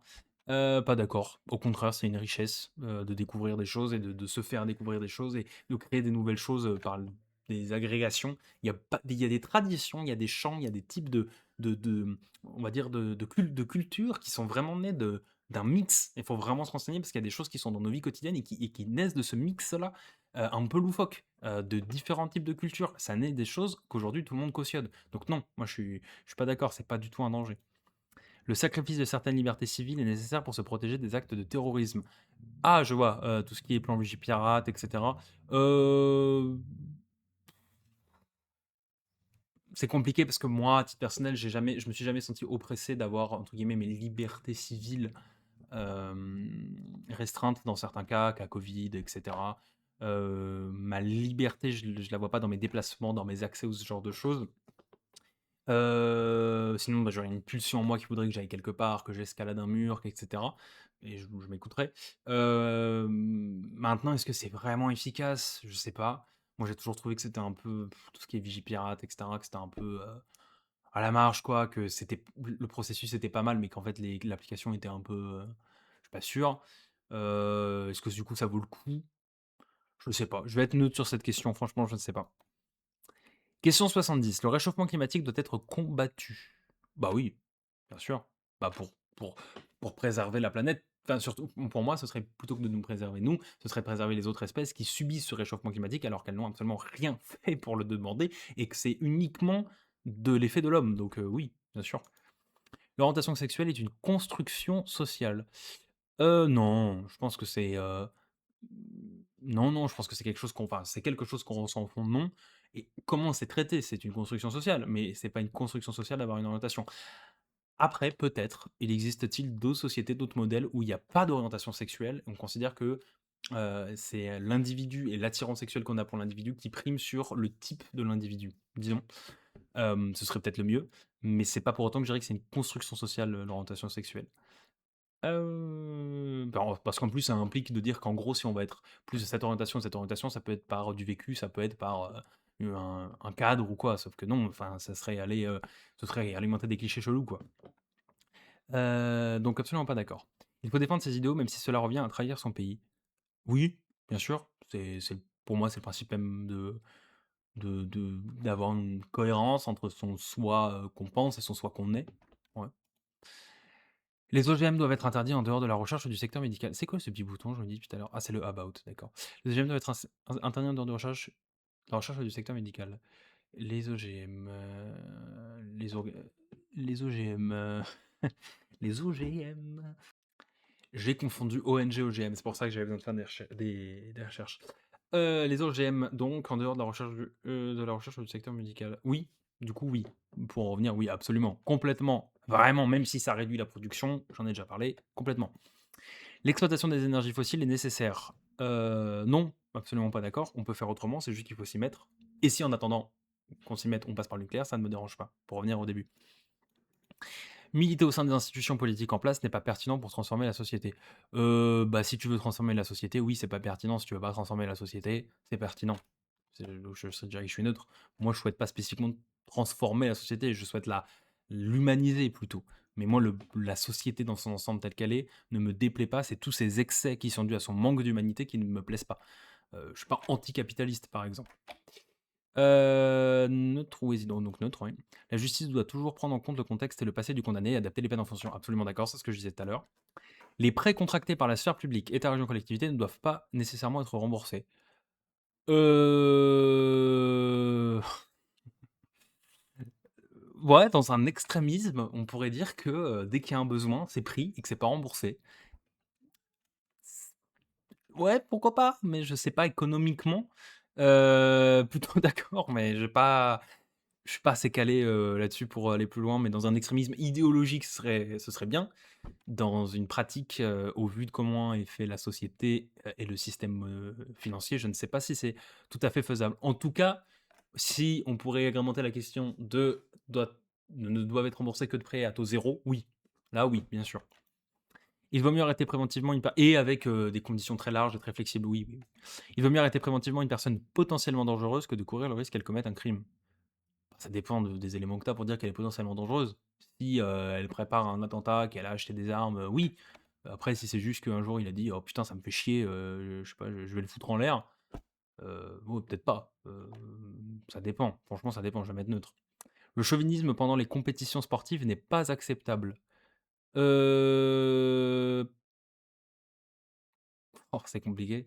Hem, le chauvinisme ne devrait pas être de mauvaise foi. Je sais pas si c'est une bonne idée. En fait, qu'un État soit fier parce que il met les moyens, dans le sport pour que les athlètes puissent être dans les meilleures, conditions possibles pour livrer les meilleures performances sportives possibles au nom de leur pays, et qu'on soit fier de ça et que du coup on soit fier quand un athlète français gagne quelque part ou une équipe française gagne quelque part parce que c'est tous les moyens qu'on y a mis en tant que société pour les soutenir, qui payent, oui. Mais, si on perd, il faut se dire: «Ah, il faut qu'on mette plus de moyens et il faut qu'on laisse plus de temps pour être ça». Il faut pas dire que l'autre a moins bien joué, a triché et cetera. Tout comme, si on part de ce principe, il faut être, hem, dans l'esprit sportif, mais compatissant avec des pays qui n'ont pas les mêmes moyens pour soutenir le sport.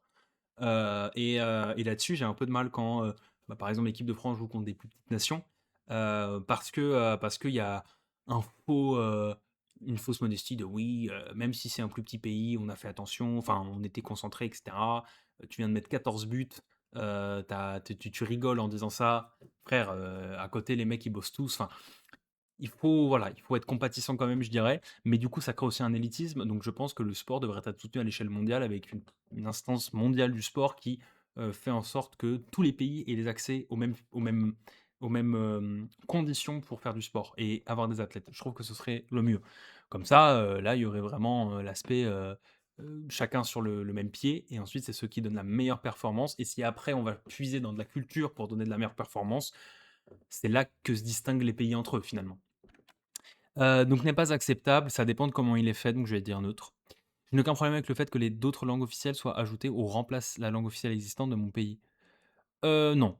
Non, je considère que, il y a une langue qui évolue dans un pays. S'il y a d'autres personnes qui parlent d'autres langues dans le pays, c'est pas grave, mais ça doit rester la langue de entre guillemets «à l'origine», qui reste une communication officielle à la fois de l'État envers nous, mais des citoyens eux-mêmes. Donc non, ça je suis plutôt pas d'accord. Il est important que la santé reste du domaine public. Absolument d'accord. Que le privé, parte de la santé et je sais qu'on va me dire que le privé fait des trucs bien pour la santé, dans l'action médicale, mais bien sûr. Moi-même, j'ai pu passer par le privé pour certains trucs, mais ça n'est pas souhaitable, en fait. C'est de toute manière, sur la plupart des compétences, l'État devrait être la référence et le privé devrait essayer de faire tout ce qu'il peut pour l'atteindre sans y arriver. Mais là, c'est absolument pas ça. Donc oui, pour moi, c'est important que ça reste du domaine de la public, mais il faudrait que ce soit 100 fois mieux que ce que c'est actuellement. L'État doit être aboli. Bah non, pas pour moi, pour plein de trucs que j'ai déjà expliqués avant. Le fichage doit être très encadré et le recoupage des bases de données interdit. Ouais, oui, comme je disais, pour moi, tout ce qui est récolte de données, et cetera, c'est un sujet qui m'intéresse. Le fichage doit être très encadré, le recoupage des bases de données surtout interdit parce qu'on entre dans, une utilisation du privé pour du public, à des fins enfin, non, je suis pas d'accord. Je suis plutôt pas d'accord. Les prisons ne devraient plus exister. Non, je suis pas d'accord, ça peut exister, mais dans un modèle bien, bien différent. mais le lieu en lui-même, bah, il faudrait qu'il soit changé sur pas mal d'aspects, mais la prison peut continuer à exister. La prison pourrait continuer à exister, mais il faudrait que ça change. Donc plutôt pas d'accord. Les révolutions sont condamnées à toujours finir mal. J'ai pas assez d'exemples historiques, donc je vais mettre neutre. De tout ce que je sais, la plupart des révolutions que j'ai connues ont mal fini. Est-ce que maintenant c'est le cas pour toutes? Je ne sais pas. Si c'est le cas, alors je dirais absolument d'accord. Si c'est pas le cas, je dirais plutôt pas d'accord. Voilà. Il faut faire des compromis avec l'opposition pour faire passer certaines de nos idées. Oui, moi je suis pas contre le compromis, je suis même pas contre le travail main dans la main avec des oppositions. Hem, En fait, l'idée de d'avoir à sympathiser des gens de l'opposition parce qu'ils s'attribuent le mérite d'un travail commun, parfois même initié par un membre, de l'opposition, hem, me dérange pas parce que je trouve que c'est un ego de con quoi, un peu en mode, ce qui compte, c'est pas l'aboutissement de l'idée, c'est qui l'a amené et cetera. Non, c'est de la stratégie politique après, de récupérer des victoires et cetera. Oui, c'est malhonnête, mais tout est malhonnête en politique en fait. On est c'est obligatoire c'est obligatoire qu'il y ait de la malhonnêteté en politique parce que les hommes et les femmes qui participent sont principalement malhonnêtes, même eux-mêmes envers ce qu'ils font d'ailleurs, principalement, envers eux-mêmes. Donc à partir de ce moment-là, c'est pas dérangeant, ça permet d'avancer. Ce qu'il faut par contre, c'est que l'idée soit intacte ou que si elle évolue, ce soit pour du mieux, pas pour du moins bien. Donc il faut avoir assez des compromissions pour faire passer nos idées. Oui, je suis plutôt d'accord. Ça me va. Il est acceptable qu'il y ait des riches et des pauvres. Non, bah non. Il est acceptable qu'il y ait des normaux et des riches, mais pas des riches et des pauvres. Ça, c'est pas possible. Ça, c'est juste absolument pas possible. Le niveau de salaire doit être contrôlé pour garantir qu'un travailleur puisse vivre dans son travail. Absolument d'accord, c'est ce que je disais plus tôt. L'avortement devrait être limité à des cas précis. Non, bah, qui veut se faire avorter, se fait avorter. Ah, il y a différents modèles, alors ça, faudrait se renseigner, mais heu, non, enfin non. Moi, je suis content qu'on ait l'avortement dans la constitution d'ailleurs. L'ordre et l'autorité doivent être respectés en toutes circonstances. Non, non, des fois, non. Quand c'est de la répression, quand c'est ordonné à faire quelque chose, d'immoral, contre son propre peuple, non. Ça dépend des cas, en fait, pas en toutes circonstances, non. Si 2 pays ont une économie, des systèmes sociaux et des normes environnementales similaires, alors le libre-échange entre eux ne pose aucun problème. Oui, a priori oui, je vois pas le problème. Il faut garantir le droit d'être anonyme sur internet. Ouais, je suis pour oui, je suis pour l'anonymat enfin que l'anonymat, pas pour tout le monde, mais que l'anonymat reste possible sur internet. Heu, il y a le côté militantisme, mais il y a aussi le côté, on veut parfois partager sur internet des choses qu'on ne partagerait pas ailleurs, de sa vie, de sa création, de tout. C'est la beauté d'internet, c'est ce qui crée internet dans ses racines. Il faut pas que ça disparaisse, donc absolument d'accord. Les humains ne doivent ni manger, ni exploiter les animaux. Je risque juste d'y manger. Hem À titre personnel, je ne suis pas végane, je ne suis pas végétarien. Je suis ce qu'on dit omnivore, hein, je mange de tout, donc de la viande. Pas tant que ça finalement, mais j'en mange quand même, de temps en temps. Moi, j'ai pas de souci avec le fait de manger des animaux. J'ai, d'autres soucis. Le premier, c'est faire une exclusion d'animal selon la race ou le truc de l'idée de se dire qu'en fait, il y a des animaux qui seraient mieux à manger que d'autres, parce que pour moi, c'est réduire des animaux à être du bétail, donc réduire une vie à être du bétail et dire que d'autres vies, c'est autre chose, c'est, un membre de la famille, parce que c'est un chat ou quoi que ce soit. Alors attention, ça veut pas dire que je veux manger le chat ou le chien. Ce que je veux dire par là, c'est qu'à un moment, il faut être dans une logique d'assumer que si on mange les animaux, il y a pas vraiment de limite, si ce n'est une limite médicale, et à ce moment-là, je pense que beaucoup s'en retourneront d'assumer ça, ce qui moi ne me dérangerait pas, ce qui veut pas dire que j'irai manger, d'autres animaux, mais si ça existait, ça ne me dérangerait pas.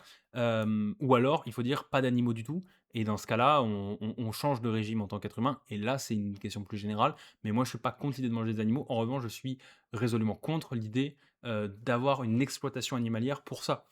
C'est-à-dire que, je vais être barbare, hein, mais si jamais un humain voudrait vraiment manger un animal, on va dire, sans passer par un système, sans passer par l'exploitation, et ben j'ai envie de dire qu'il aille chasser l'animal lui-même, dans sa phase la plus primitive d'être humain, qu'il gagne, qu'il, récupère l'animal, qu'il fasse tout ce qu'il y a à faire et cetera, et qu'il le mange.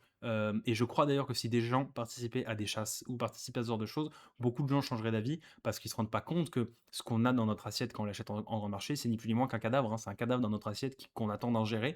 Les gens, sont prêts à le manger en disant: «Ouais, les véganes et tout, ils m'emmerdent, machin et cetera». OK, est-ce que tu es prêt à aller le tuer l'animal? Est-ce que tu es prêt à le tuer toi-même pour pouvoir le manger?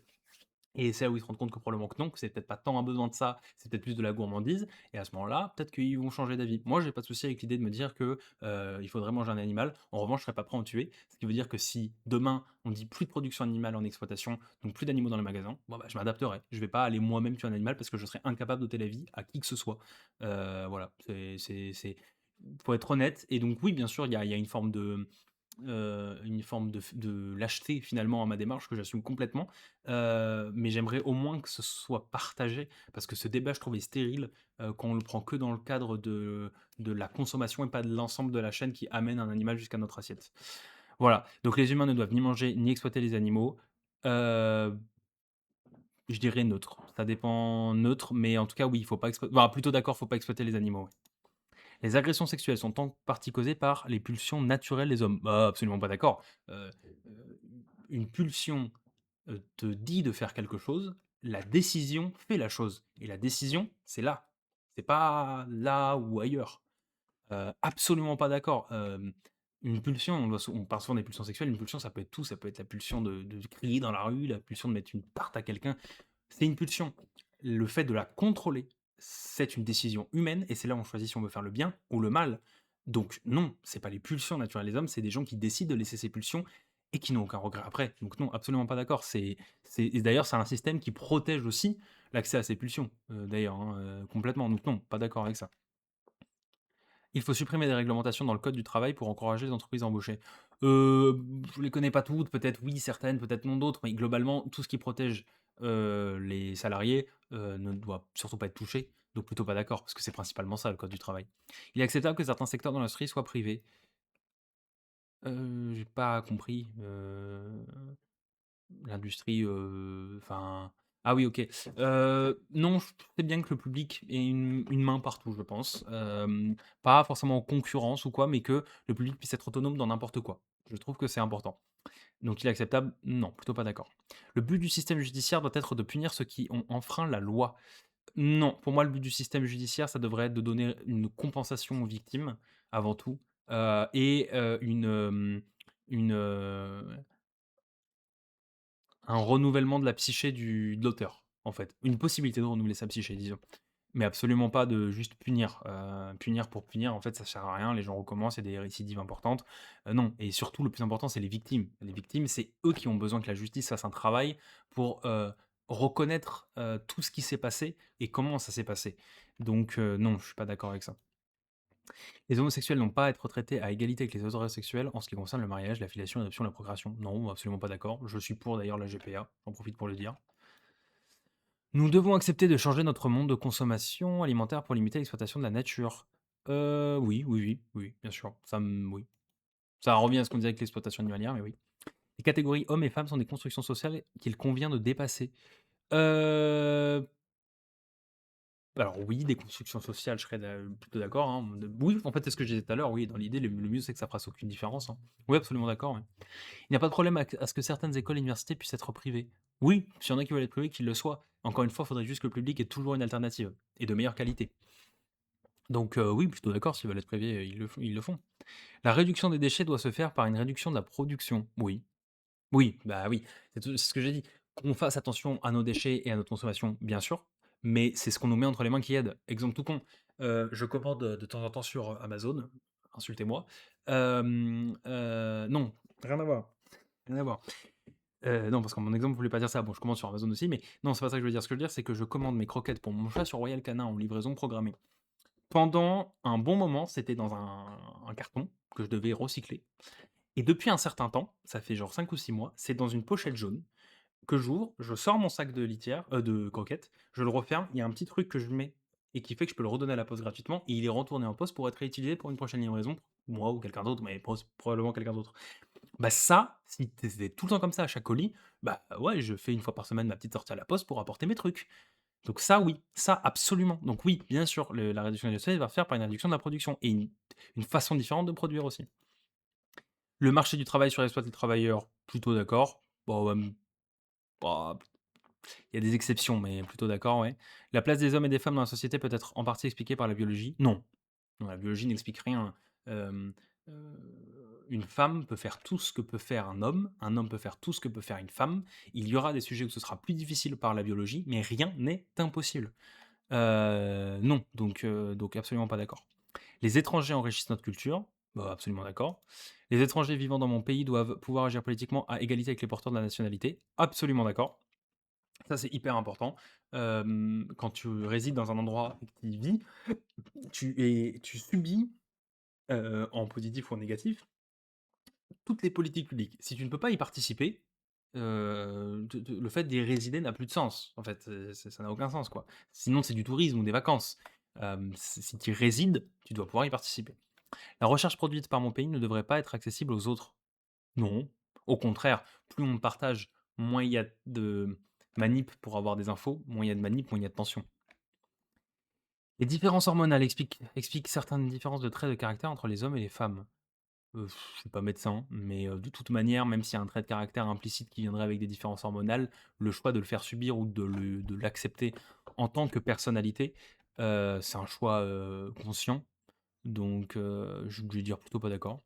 Les différences de traitement de qualité de vie dans notre société montrent que le racisme est encore très présent. Oui, bah oui, absolument d'accord, sur pas mal d'aspects. Il est plus présent de la même manière, mais il est toujours présent, et trop présent. La lutte armée au sein du pays est parfois nécessaire. Bah, malheureusement oui, parfois oui. Un bon citoyen est patriote. Non, un bon citoyen est citoyen, mais il n'est pas obligé d'être patriote. D'ailleurs, le patriotisme, c'est une notion un peu bizarre. Maintenir une croissance économique forte doit être un objectif du gouvernement. Non, c'est pas du tout un objectif du gouvernement. L'objectif du gouvernement, c'est garantir la qualité de vie de ses habitants. Nul ne doit s'enrichir par le fait de posséder une entreprise, un logement ou un terrain. S'enrichir. Ah, c'est intéressant. Alors, je suis pas contre l'enrichissement par une entreprise. En revanche, je suis, contre un logement ou un terrain. C'est-à-dire que je considère que on peut avoir une résidence secondaire, tertiaire, avoir 15 résidences. On peut les donner à disposition, mais on ne doit pas en tirer un loyer. Pour moi, ce serait une «ultime étape» entre guillemets. Je vais m'être plutôt d'accord parce que pour l'entreprise, ça me gêne pas. En fait, il faut vraiment comprendre que moi, j'ai aucun souci avec le privé et avec le privé que le privé existe, qu'il y ait des logiques de marché, et cetera, et cetera. C'est juste que le public et le privé devraient être intégralement séparés. Il devrait jamais y avoir d'appel d'offres ou faire un appel au privé. L'État devrait être capable d'absolument tout faire en autonomie et le privé fait par-dessus son blé. Et c'est un, on va dire, une jonction par les citoyens. Et à ce moment-là, le privé existerait beaucoup moins fort, existerait avec beaucoup moins de revenus, mais continuerait à exister. Et pour moi, ce serait l'équilibre le plus sain. Donc pour en revenir là-dessus, je vais dire plutôt d'accord à cause de ça, mais sinon oui, logement, terrain, évidemment, ouais. C'est le mérite qui explique la différence de richesse entre 2 personnes. Le mérite explique la différence. Non, non, bah non, voilà, non, non, la richesse fonctionne pas comme ça. Si le mérite enfin, je connais pas d'exemple où quelqu'un qui a plus travaillé a eu plus d'argent. Non, ça ne ça malheureusement, ça se passe pas comme ça. Les membres d'une même ah, excusez-moi. Les membres d'une même nation ou d'une même culture ont des traits caractéristiques immuables qui les définissent. Non, non, non. Non, il y a pas de trait d'une nation ou d'une culture, c'est quelque chose qu'on partage, pas quelque chose qu'on est. Absolument pas d'accord. Changer le système de façon radicale et contre-productive, il faut plutôt transformer la société progressivement. Il faut faire évoluer le système de façon radicale, faut pas le changer, je dirais entre les 2, donc je vais dire neutre. Une langue est définie par ceux qui l'utilisent et non pas par des académiciens. Ouais, bah, ouais, absolument d'accord. L'académie est fait pour, statuer et schématiser, la vie d'une langue, pas pour, définir ce qu'elle doit faire ou ce qu'elle est. Absolument d'accord. Et voilà, ce qui, finit, le questionnaire, ce qui mine de rien était quand même un sacré, pas mal de questions. On va voir ce que ça donne. Je vois déjà des trucs apparaître là. On va voir ce que ça donne, mais voilà. Il y a des sujets sur lesquels je me suis moins attardé, d'autres sur lesquels je me suis plus attardé, d'autres sur lesquels j'aurais pu aller plus loin, d'autres sur lesquels j'aurais dû aller moins loin peut-être. Il y a peut-être des trucs auxquels je me trompe parce que j'ai pas des connaissances historiques, biologiques, scientifiques, théoriques. Ma parole, mon idée n'est pas universelle dans le représentant politique que je suis. Le représentant politique que je suis intègre aussi une parole globale d'un mouvement, d'une union et d'un programme. Mais c'est une bonne base qui peut évoluer. Et si j'ai potentiellement dit des dingueries, selon vous, faites-le moi remarquer parce que si je trouve que c'est une dinguerie aussi, je vais évoluer. Et ça, c'est important. Tout le monde doit pouvoir évoluer. Allez, les résultats de votre Politiscale. Le résultat de votre Politiscale est décomposé en 8 axes. Chaque axe indique votre positionnement par rapport à 2 idéologies contradictoires. Des caractéristiques particulières affichées en bas de la page peuvent également venir compléter votre résultat. Pour plus d'informations sur différents axes, consultez notre page à propos. Donc j'ai ce drapeau avec un marteau, en brun, enfin un brin de lait qui fait une flèche, du vert, du rouge, du orange. Bon, why not? En gros, moi je serais, plutôt avec en devise égalité, humanisme, socialisme. Ouais, ça me correspond plutôt bien. J'aime bien cette définition-là, ouais.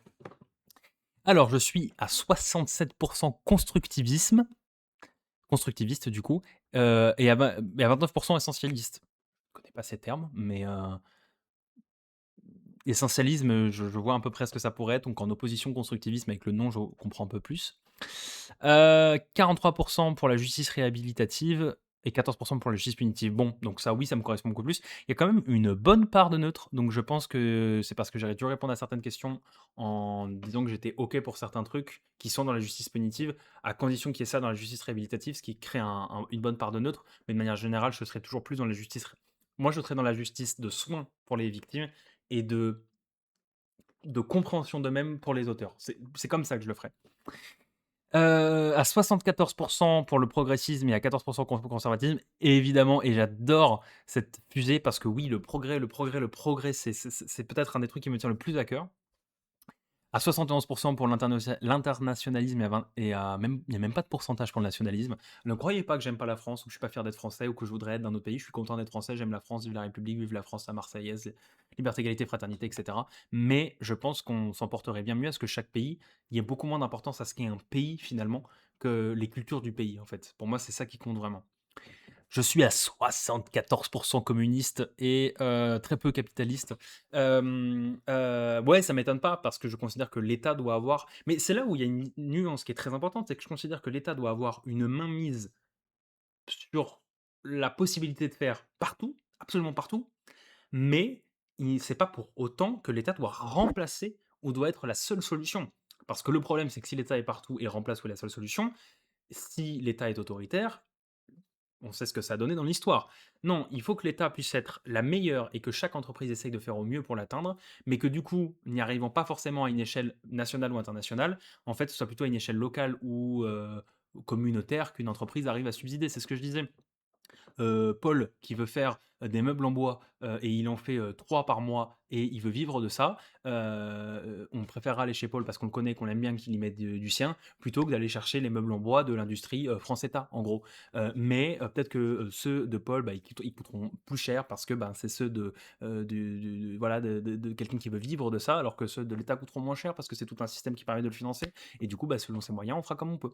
Moi, c'est comme ça que je le vois. Régulation à je suis beaucoup plus pour la régulation à 80 que pour le laisser-faire, complètement. Je crois pas au laisser-faire organique, pas du tout. Mais comme je l'ai dit, je suis pessimiste envers l'humain, hein, donc de base, je suis pessimiste dans l'humain à s'auto organiser pour aller vers le mieux. Il ira toujours vers ce qui lui profite le plus, pas vers le mieux. Le mieux, c'était pas toujours ce qui lui profite le plus individuellement.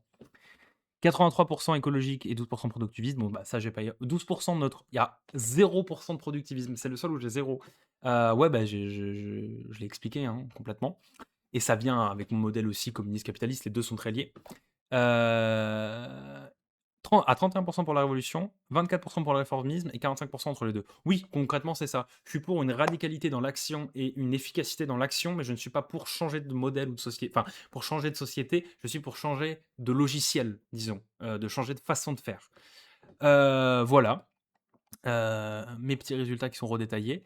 Et j'ai une caractéristique supplémentaire, vegan. Les humains doivent arrêter à tout prix la consommation et l'exploitation des êtres dits sensibles. Bah, c'est marrant parce que je dis que je suis pas vegan, mais pour autant je suis. Enfin, comme je vous l'ai dit, je suis d'accord de dire si quelqu'un veut manger un animal, bah, qu'il le tue, qu'il le mange. Si on arrête, enfin, à part ces personnes-là, si on n'est pas capable de le faire, bah, on devient vegan ou végétarien, en tout cas, et on ne saoule pas, quoi. Pas mal. Je pensais qu'il y avait une phrase plus générale qui décrivait aussi. Comment on appelle ça? Qui, décrivait aussi merde, j'ai oublié le nom, un peu plus qui on était, vous êtes tant, vous pensez comme ça, et cetera. Là, c'est des pourcentages, mais pourquoi pas? Ça correspond finalement plutôt bien qui je suis. Et voilà, finalement, c'était ça le Politiscale. Donc Je vous remercie d'avoir suivi cette vidéo. Si vous l'avez suivie jusqu'au bout, peut-être que vous l'avez regardée en plusieurs fois. Désolé pour les différents cuts qu'il y a pu y avoir parce que j'avais dû parfois arrêter l'enregistrement, aller, comme j'ai dit, à la cérémonie, ce genre de choses, etc. Mais c'était très plaisant à faire. Je ferai mon vote 2027 prochainement. Vous l'aurez prochainement sur la chaîne YouTube. Et après, je pense que je m'arrêterai là. Je me demande, je vais quand même faire une petite vérification, mais c'est le Politest qui existe? Polititest, le test pour se positionner politiquement. Alors, hop. Êtes-vous de droite ou de gauche? Le quiz, Max Milo édition, faire le test. D'accord, non, absolument rien à voir. Ok, rien à voir, pas du tout. Non, je disais ça parce que je reconnaissais certains trucs là des résultats qu'on a eu, mais pour moi il y avait une phrase en plus, et je me dis, je l'ai pas trouvé, mais je crois que c'est parce que dans ma tête, je confonds avec le test de compétence, là, le test de métier, je crois que c'est ça, ou de personnalité plutôt, le test de personnalité, que je trouvais pas intéressant à faire dans un aspect politique. Mais en tout cas, voilà pour le Politiscale. Polititest, ça, je ne le ferai pas, je pense, parce que bon, à un moment, on a ouvert le sujet assez largement avec ça, avec mon vote 2027, je pense qu'il n'y a pas besoin d'aller plus loin. Mais voilà. N'hésitez surtout pas à réagir à tout ce que vous voulez en commentaire si vous n'êtes pas à gauche, si vous êtes à droite, à l'extrême droite, peu importe, à réagir, peut-être à s'indigner, peut-être à me faire remarquer, à me faire évoluer, à critiquer des choses que j'ai pu dire ou que j'ai pu penser. Je ne suis pas dans la censure, je ne suis pas dans l'idée de dire que, en gros, si avec vigueur, on critique quelque chose que je viens de dire, c'est qu'en face, ça mérite pas d'être écouté. Au contraire, je pense que ça mérite d'autant plus d'être écouté. Je ne serais pas forcément d'accord. Je vais expliquer pourquoi je ne serais pas d'accord, mais peut-être que si je suis d'accord, je vais évoluer. Et c'est hyper important d'être à l'écoute de tout le monde, parce que la plupart du temps, on ne change pas d'avis, parce qu'on n'est pas d'accord, parce qu'on considère que la personne, ce qu'elle nous dit en face, ne nous satisfait pas pour changer d'avis, mais des fois, on fait. Et pour ces fois-là, il faut qu'on s'écoute. Parce qu'en plus, que quelqu'un peut mettre en commentaire aidera peut-être quelqu'un d'autre à réfléchir, et c'est très bien. Et même si ça va dans une idéologie politique qui n'est pas la mienne, je préfère que quelqu'un réfléchisse et s'identifie à quelque chose, plutôt que quelqu'un ne réfléchisse pas et ne sache pas à quoi s'identifier politiquement. Par contre, évidemment, tout ce qui est de la haine gratuite, ou des blagues crasses ou ce genre de choses, bah, évidemment, ça dégage, parce que c'est pas l'envie du débat que j'ai envie d'avoir là, sur ma chaîne YouTube. Voilà, merci encore une fois de m'avoir suivi. Prenez soin de vous, puis on se retrouve pour la vidéo sur mon vote 2027. Voilà, ciao, ciao, salut.